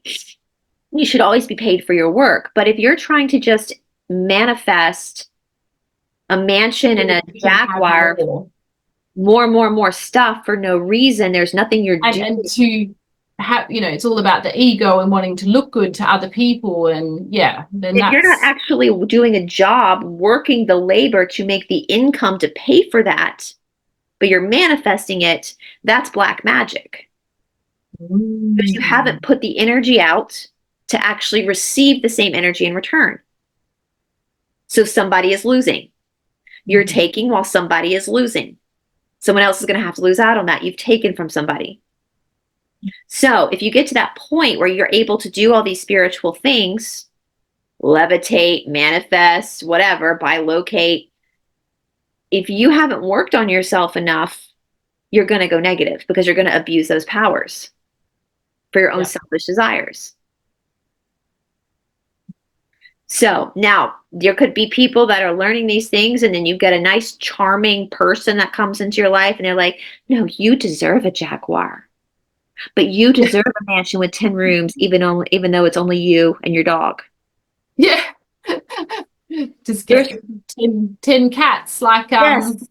What was it, Freddie Mercury? Yeah. And each cat had its own room. Right. Oh, those cats, they lived a life. Now, if you're working a job that pays you that much money and you buy that house out of your own hard work, that's an equal. But if you just sit there and manifest this huge mansion without doing anything for that, you've taken from somebody else. And that's never taught because they want to harvest people negative. And I said, I think the deeper you work on yourself, the more of a minimalist you become. You're not like. Yeah, I mean, at this rate, I'm just trying to get rid of stuff. Exactly. When you've got kids, you just accumulate so much stuff. You're like, where did all this come from? I just want to, get rid of it. Right. But yeah, so this is the part I didn't. I'm not going to go into this more. I'll leave this because I think other people can. I'm going to put the link down below. Other people can read that for themselves because they do go to tell people to resort back to other readings. Well, glory, hallelujah for all of us. She's laughing because now we've got more people, more spies around us. Now, referring back to the 25th of January, 2025 session about the individuals who have been genetically modified to host 4D beings. Now, this is crazy. And again, this is why I'm going to let people read this for themselves, because a lot of the autistic kids were genetically modified for this purpose. Not all of them, but some. And so we have these people out there saying, well, these autistic kids, they're just they're like, no, they're not. No, they're not. I have a step cousin who's autistic. He will never live by himself. He will never live a full life by himself. You think that's a more advanced person?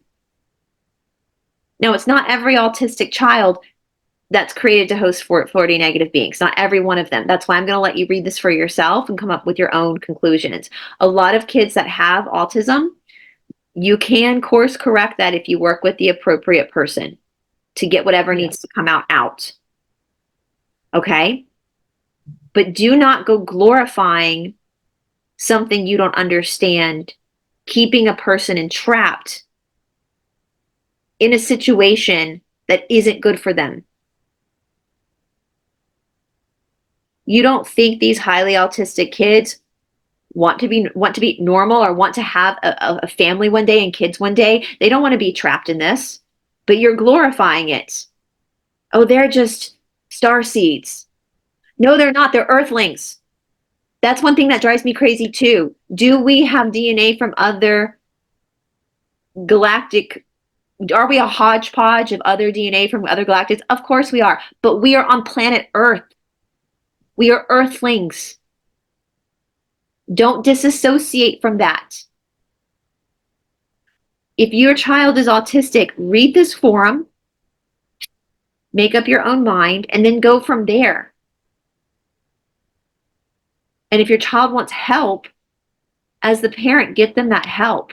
Like, it makes me upset, like, because I see these beautiful children and their parents aren't doing anything because they think they're special. Every child is special. If you think certain people are better than others, are more elite than others for whatever reason, that's the negative side. Mm-hmm. On the positive side, every human being, life has value. If your child had diabetes, you wouldn't sit there and say, oh, we're not gonna, it's just because they're special. We're not gonna do anything to help them manage it or teach them how to manage it. No, you absolutely would teach them how to manage it, especially if it's type 1 diabetes and they're born with it. You would teach them how to manage it, how to take their blood, how to read their blood sugar. That's part of their karma. It's part of what they want in this life. Their soul wanted to work through. You could have a child born with autism. And what if that child wanted you as the parent to help them shed that? Yeah, that's But you had, interesting. And it's possible because there's things out there and there's absolutely. technology and stuff. I mean, like I've only just recently discovered Solex, which is a frequency healing technique, app, sorry, that you can download on your phone. You can send healing frequencies to people. And the guy that actually found it, he found it because he adopted a son, and the son had cerebral palsy, and he was trying to find a cure. He just was just like, nah, my kid is going to live a normal life. And he went out there and he found it. He did not give up. It took years of research, but he found these guys, these Russian inventors who had invented this thing. It's called the hub. And it's this machine that kind of spins you around so that it, I don't completely understand how it all works, but it does something to the neurons in your brain so that it's, firing the right way. And the son, I think the son's in his 40s or something, 50s now, and he's living a normal life because his mum and dad did not give up until they found the answer. And now they have made this technology affordable so that anyone in the world can use this. And there's a little mini hub that you can buy. I don't have one of those, but my friend does have one, and she's working on somebody at the moment who comes in every day for about an hour and does this work, and it can literally cure things like ADHD. I haven't looked into it, but I bet it could cure autism. If it cured his cerebral palsy, I mean, the sky is the limit. Yeah. And I just think that if you are determined to say, no, I'm not going to just accept things, I'm going to find an answer, you can do it. I mean, this guy did it. I just, all these people out there that are, everybody loves their children. They think that your program, not program, your biological reaction is to protect your own. That's part of God's plan, right? Yeah. But to believe your child somehow is better than other children because of something, that is a service to self behavior. So all these truthers out there are a ton of truthers out there that believe these kids with autism are star seeds and they're giving us the answers. You are being manipulated. Mm-hmm. And you bless your child's heart because they're stuck in there somewhere. And you as a parent, part of your karmic duty is to try to help them learn how to help themselves. And it's possible. People do it. So don't sit there and blow smoke up everyone's ass. And we know that's a projection of themselves, right? Like, I think sometimes we see parents project their own. It's about the parent, not about the child. My child's special, therefore my boyfriend calls it the golden vagina syndrome.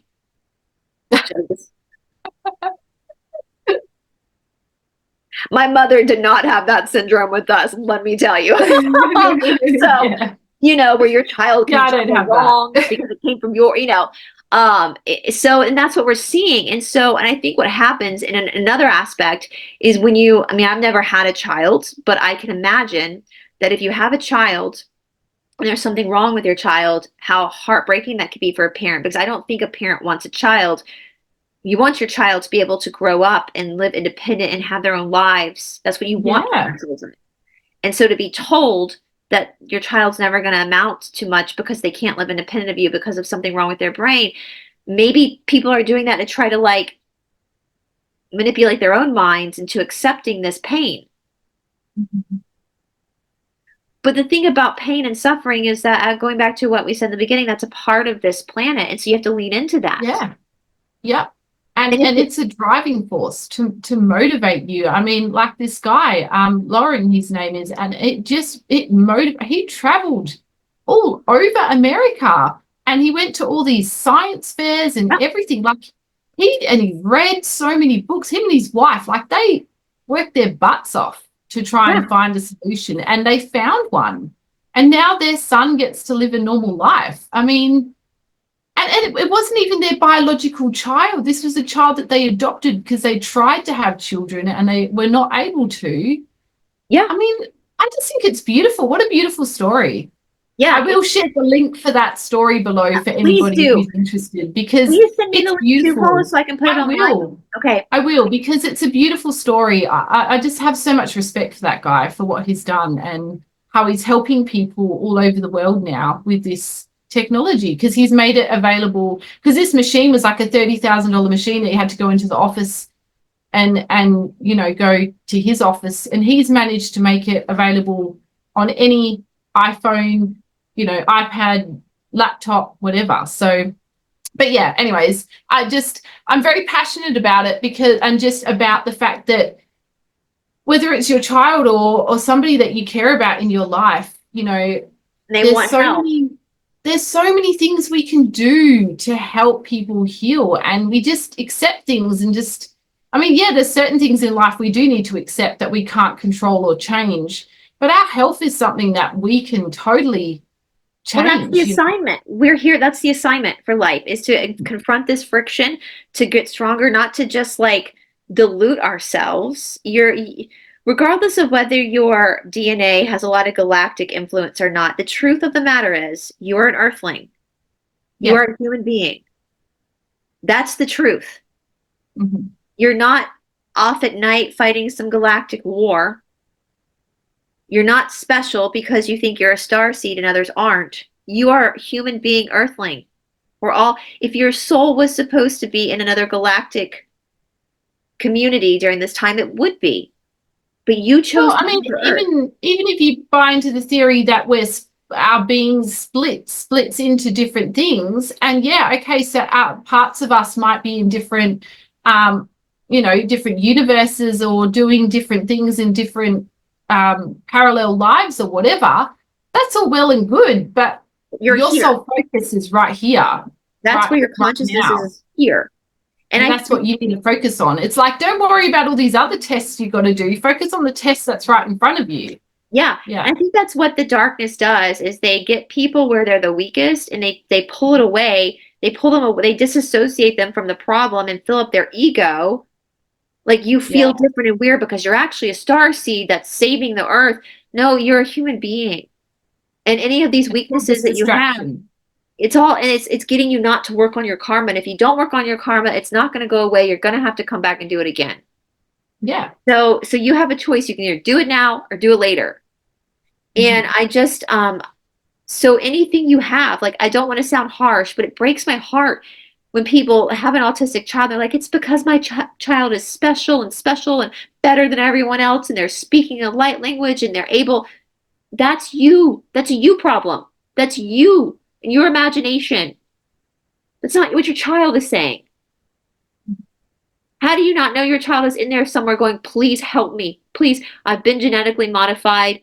I need your help to get this shit out of me. But you're off in your delusional world, going on all over YouTube saying my child's better than your child. When literally your child sitting there being like, this is your narcissism. This is your ego. It's not even about your child anymore. It's about you being the mother with your golden vagina saying, look, my baby's better than your baby. Mm-hmm. It's heartbreaking when you put it that way. I've never looked at it that way before. And yeah, it's really heartbreaking. If your child had leukemia, you wouldn't get up there on the YouTube channel and be like, my child's better than your child because they have leukemia or diabetes. No, you would be there trying to figure out what you can do to give your child a healthy life. Yeah. So why is it different with autism? Why is it different with this stuff? Why do you think? And I mean, I think like if autism was as rare as it used to be, you know, it's a kind of a different scenario, but it's just so common. Same with ADD and ADHD. It's just because of every second child. Yeah. The amount of child's getting diagnosed. I mean, I saw my kinesiologist today, and she said one of her clients is a kindergarten teacher, and she said kids as young as 3 to 6 are being diagnosed with ADHD. And I'm 3 to 6, you haven't even finished developing yet. No, and this is all because of the genetic from the darkness. These. I had in 1983, I had 5. And then what's it like by 1989? It was like what, 70 something? It's all, so this is what's happening. This is the reality. What's done is done. We can't change what's done, but we can always course correct. Yes. We can and there are things out there that can help us to detox our bodies from all the metals and all of the things that have been in there, you know. So if you had a baby, it's our responsibility as a parent to do that research and to find out. So if you had a baby and you gave the baby all of these and it caused a reaction, okay, you didn't know, you thought you were doing the right thing, no big deal, now let's course correct. Or perhaps you didn't give your babies these, but your baby came out with some autism. Maybe it's because you had these. What's done is done. We can't change the past, but what we can do is detox and change and course correct. We just saw in the beginning that because of consciousness, we can change. Just as they manipulate DNA through these, we can manipulate our own DNA through consciousness. So why are you going to keep your child enslaved to a satanic agenda because your ego and your feelings are hurt because you now have to actually do something to protect your child? Like, it pisses me off, Paula, because I look at these children, I'm like, there is a human being in there trying to escape. And if it were diabetes, if it were leukemia, there would be no hesitation. Yeah. These parents who do this, this is your ego problem. This is your narcissism. This is not about your child. You're trying to push yourself out there as you have this beautiful child. Look at me, golden vagina and all. Help your child. Yeah. That's your job as a mama and a daddy, is to help your child. Actually, in one of the older readings I was reading through, some of Laura in the 90s, some of Laura's little children were in the room, and the Cassiopeans kept saying, this is there's a lot of interference because there's children there. And she was like, why? It's because they're easy to manipulate. Oh, wow. And Laura kept saying, do I need to ask them to leave? And the Cassiopeans would say, it's up to you, but we're just letting you know because they're so young. This is going to be a hard reading. We don't want them on the board, you know. So if you think about it that way, you've got these small babies who are so young, they're so easy to, I mean, people lie to their kids all the time. How many parents, how many of your kids have wanted to go to Chuck E. Cheese and you're like, I'm sorry, it's closed on Tuesday? Like, how many of you guys have, you know, like, and they're like, okay, you know, like, so if you got a child that's had this happen, they've come with this karma, that's all it is karma, and you're ignoring it because you don't want to face the reality, then that poor baby is just sitting there vulnerable. So anyway, I didn't mean to go off on that, but it just really makes me mad when people try to, it's 3D thinking, right? To boost my ego. I'm the best. When no one's the best. We're all on the equal playing field. We all have karma. Right. So I know I got to hop off soon, but they go in to say, like, with possessions, like 4D service to self beings can download themselves into the body of into the bodies of OPs and failed OPs, like psychopaths. Now, this is interesting. So such downloading into soul beings is generally referred to as possession. It implies a conflict and thus is not optimal for downloading. So there's really not that many possessions. Most what people think is possession is just a mental disorder because they don't really want to try to get into the body of a soul person because it's not optimal, because their soul is going to be fighting it. But in a organic portal where there is no soul, they can easily hop into that body. It makes sense, right? I wouldn't want to try to hop into a house where somebody else is living there. I would want to go into a house where there was nobody living there. Yeah, because otherwise that would be awkward. Right. They will sometimes, as a general rule, they do not download into the bodies of soul people. Yes, they don't really. So that's why there's so few possessions that people call possessions. They're usually mental disorders because that's not really, they only use the bodies of OPs and failed OPs like psychopaths. Yes. Can a fourth density service to self being downloaded self into more than one 3D body at the same time. No. So they can only do one body at a time. But they can control more than one individual at the same time if they're doing it from a hyper. Yes. So they can they can be puppeting multiple organic portals, but they can only control if they possess a body, it can only be one body at a time. And just so you guys know, the fact, if you're digging this Cassiopean stuff, and I have so many people wondering if they're organic portals, if you dig this Cassiopean stuff, you're probably not an organic portal. Yeah. They say I don't think you'd be interested. They say people who are only really interested in this stuff get interested are souled people. People who have souls. Yeah. Let's see. Is there more than one type of 4D service to self beings besides the Lizzies that can be found among walk-ins? Walk-ins are generally not Lizzies, but rather humanoid types for frequency readings. Okay. And Todd had talked a lot about walk-ins with you a little bit. Like that's kind of not what people think it is, what a walk-in is. I think usually what people think a walk-in is they're referring to when they get their soul. Because some people, as Todd was saying, don't have to have, like, they can go through childhood without the soul enters. That doesn't mean they can get possessed, though, because the body is already conditioned for a soul. Does that make sense? And so that's when they get their soul, is when they think it's a walk-in, but it's not. It's just a generation of your soul. Yeah. Okay, they talk about Candace. Is Macron Brigitte's son? No, but he sure looks like it. So he's not Brigitte's son. I'm wondering if the nephew. They do go, okay, let's go a little bit into this to give a shout out to Candace Owens. So they're going to get, and all the research is done. Emmanuel is not Brigitte's son. Sure looks like it. Well, that's just dangling. That's just left dangling there. Is that just a coincidence, a matching of frequencies? People tend to attract types. So it's not, sometimes we make things more complicated than they are. Yeah. We attract types. Well, I can give one example. My father was very similar in type and had similar facial features to my grandfather, and that's why my mother married him. Other questions? I have one. So here, what happened to Brigitte Trogneau, the sister of Jean-Michel Trogneau? What does Candace Owens think it happened to her? No one knows. No one said it. She asked the journalist. Yeah, and he just went, well, we haven't actually established. We asked if Jean-Michel was in fact Brigitte, and they said yes. I think that's pretty obvious. So Candace Owens was spot on with that. Okay, well, then the question is what happened to the original Brigitte that the current Brigitte is impersonating? They know she married, but then she disappeared. There's nothing else about her. What happened to her? The current Brigitte is Jean-Michel, her brother. Right. He had a younger sister that existed, but then disappeared. And then Jean-Michel took her persona. That's the theory. It's open. It's out there. She is, Platchett moves slowly, Mort. So when they say that, Mort means they're not going to go any further. Because I was thinking that last night, and I was like, what does that mean? I was like, I'll have to ask Bryce.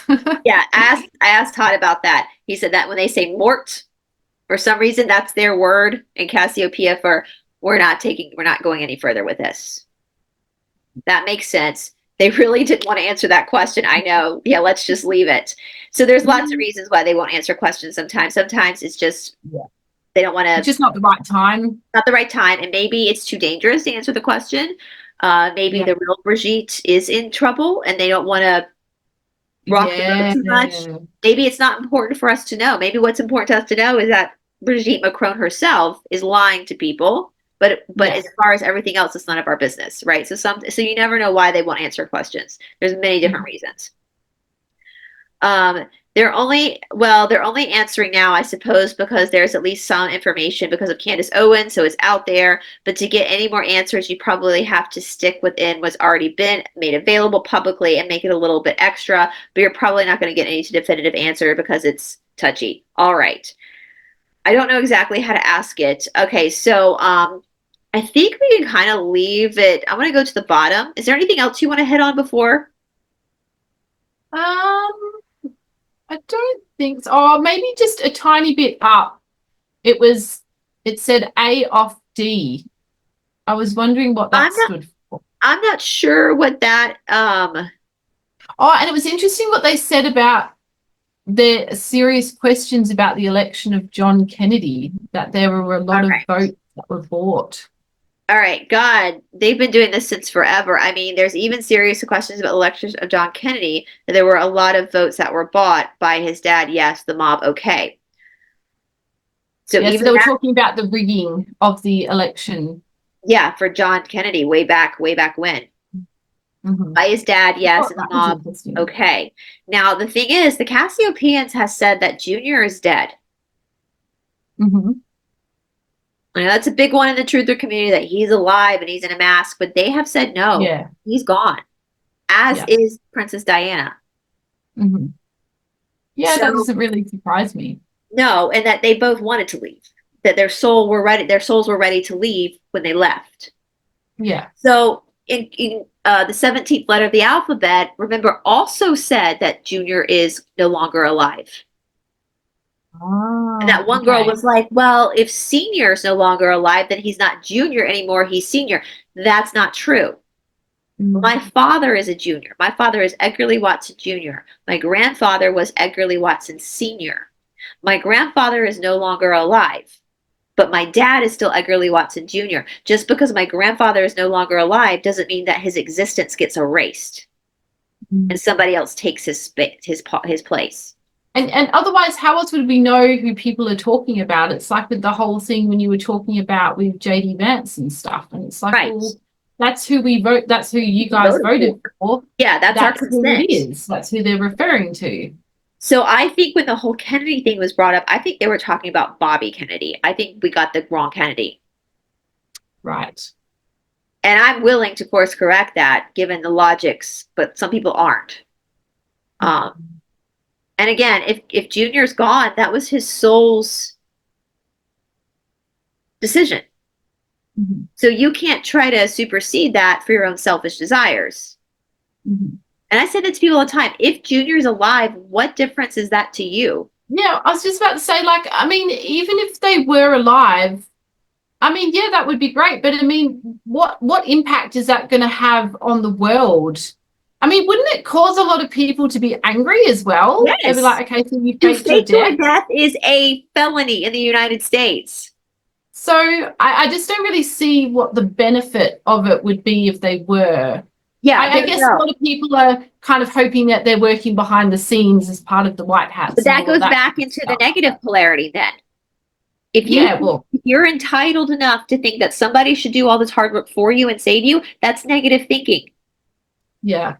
Yeah. We all have a part to play. Now, our parts are different. Like Mr. T has a different part to play than like me and Paula, but we all have our parts to play, and we cannot, together, we have to make this work. We cannot sit around eating bonbons, getting fat, not doing anything because we think somebody else is going to do it for us. That is enslavement.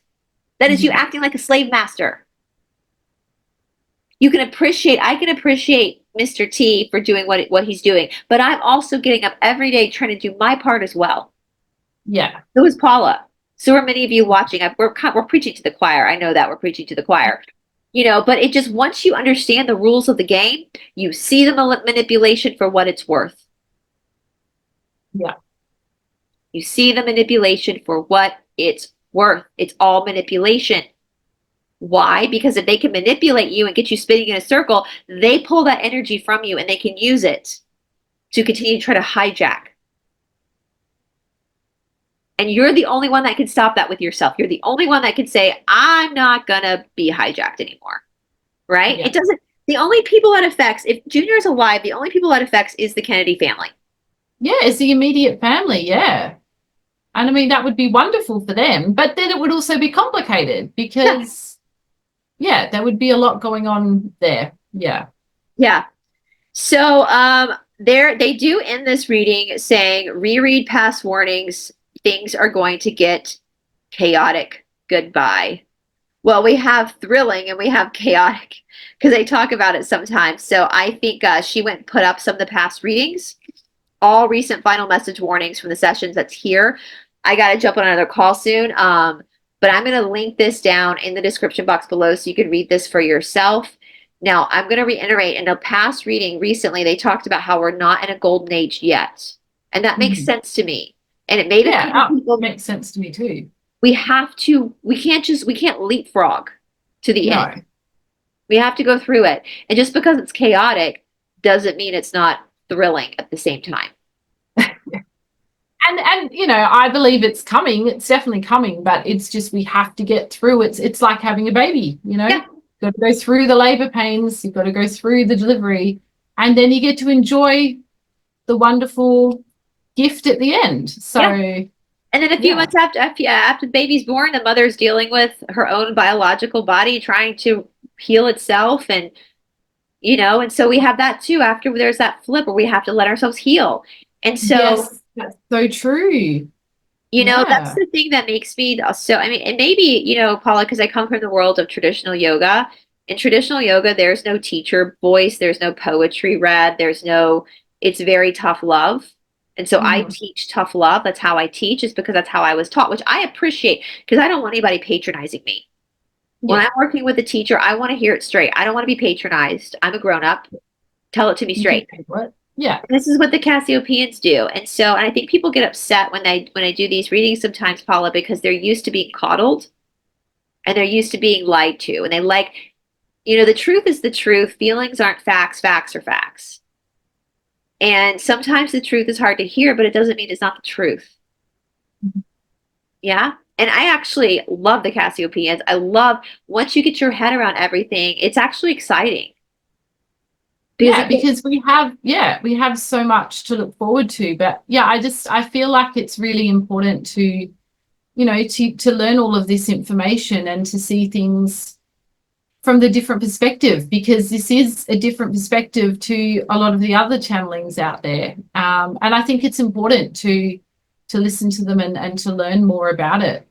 Yeah, I do. It helps. It really helps us to get through the difficult times when we have this extra knowledge, because, you know, we're very limited with our knowledge from programming, from culture and society and schooling and parents and whatever. So then to have this to refer to is extremely helpful.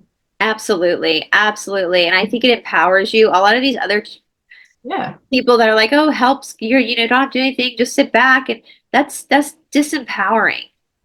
You would not, if you were a souled human being, you would not be here right now. I want you to get this to your head. You would not be here right now if you could not handle this. Yeah. Don't let the darkness trick you to think you're too weak to handle this. Even though we're all equal, we're all equally strong and valuable. And so it's up to you to make those decisions, to walk the path that your soul wanted to walk in this moment. And if you're one of those people, like Paula and me, that are probably going to be here till the better end, then we'll just have way more fantastic stories to tell once this is over. Yeah, we will. Absolutely. You know, and you just realize you have the power. The power is within you. In one of the readings, the Cassiopeans compared to the Wizard of Oz, that they were like Glinda, telling you, you've always had this power all along. Yeah. You just have to figure it out. Yeah. You have to find anyway. Well, you guys, that was a wow, what an awesome chat. I know. I'm going to be going through, I know people loving it, guys. I'm going to be going through way more of the Cassiopeans reading. I'm going all the way back to 1994. So it's fun. It's fun. I'll tag the other videos down in the description box below, along with Paula's channel. Make sure that you are subscribed. And again, guys, we would love to have you over on the Esoteric Academy as well.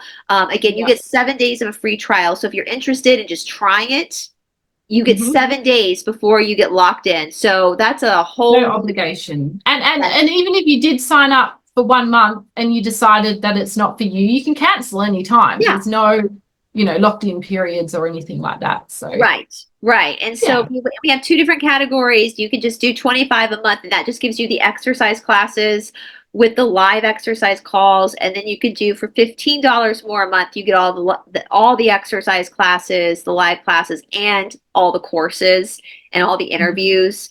And so you can, even if you wanted to try just the 20, and then you decide you went to the courses, you can always upgrade or downgrade, whatever you want.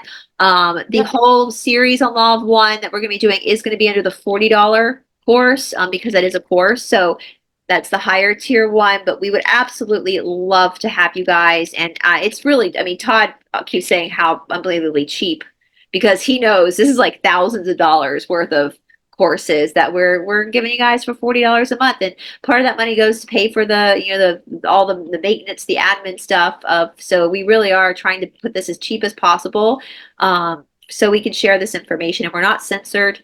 It's our platform, so we can talk about whatever we want.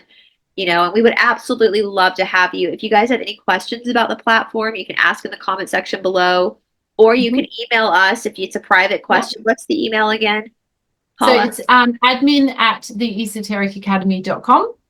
Okay, cool. I'll put that down in the description box too. So if you have a private question that you don't want to ask publicly, that's fine as well. We have a community board. We have so many. Everybody can ask questions of each other and us.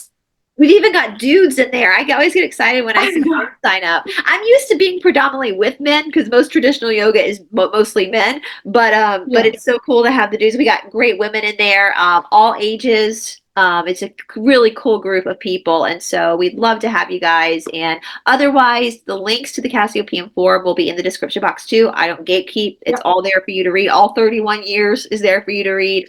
And so yeah. Anything before we sign off, Paula? I think that's it. Yeah, and I'll include the link as well about the guy Lauren and his journey with his son, and basically any other information. I guess we're putting it all on the Esoteric Academy as well. So yeah, awesome. Well, this has been so much fun chatting to you about all of this. Buckle up, buttercups. Things are about to get thrilling. So yes, very thrilling. Got a wild ride ahead. We hope you guys are having a good day. We'll talk to you soon. Bye, everybody. Bye.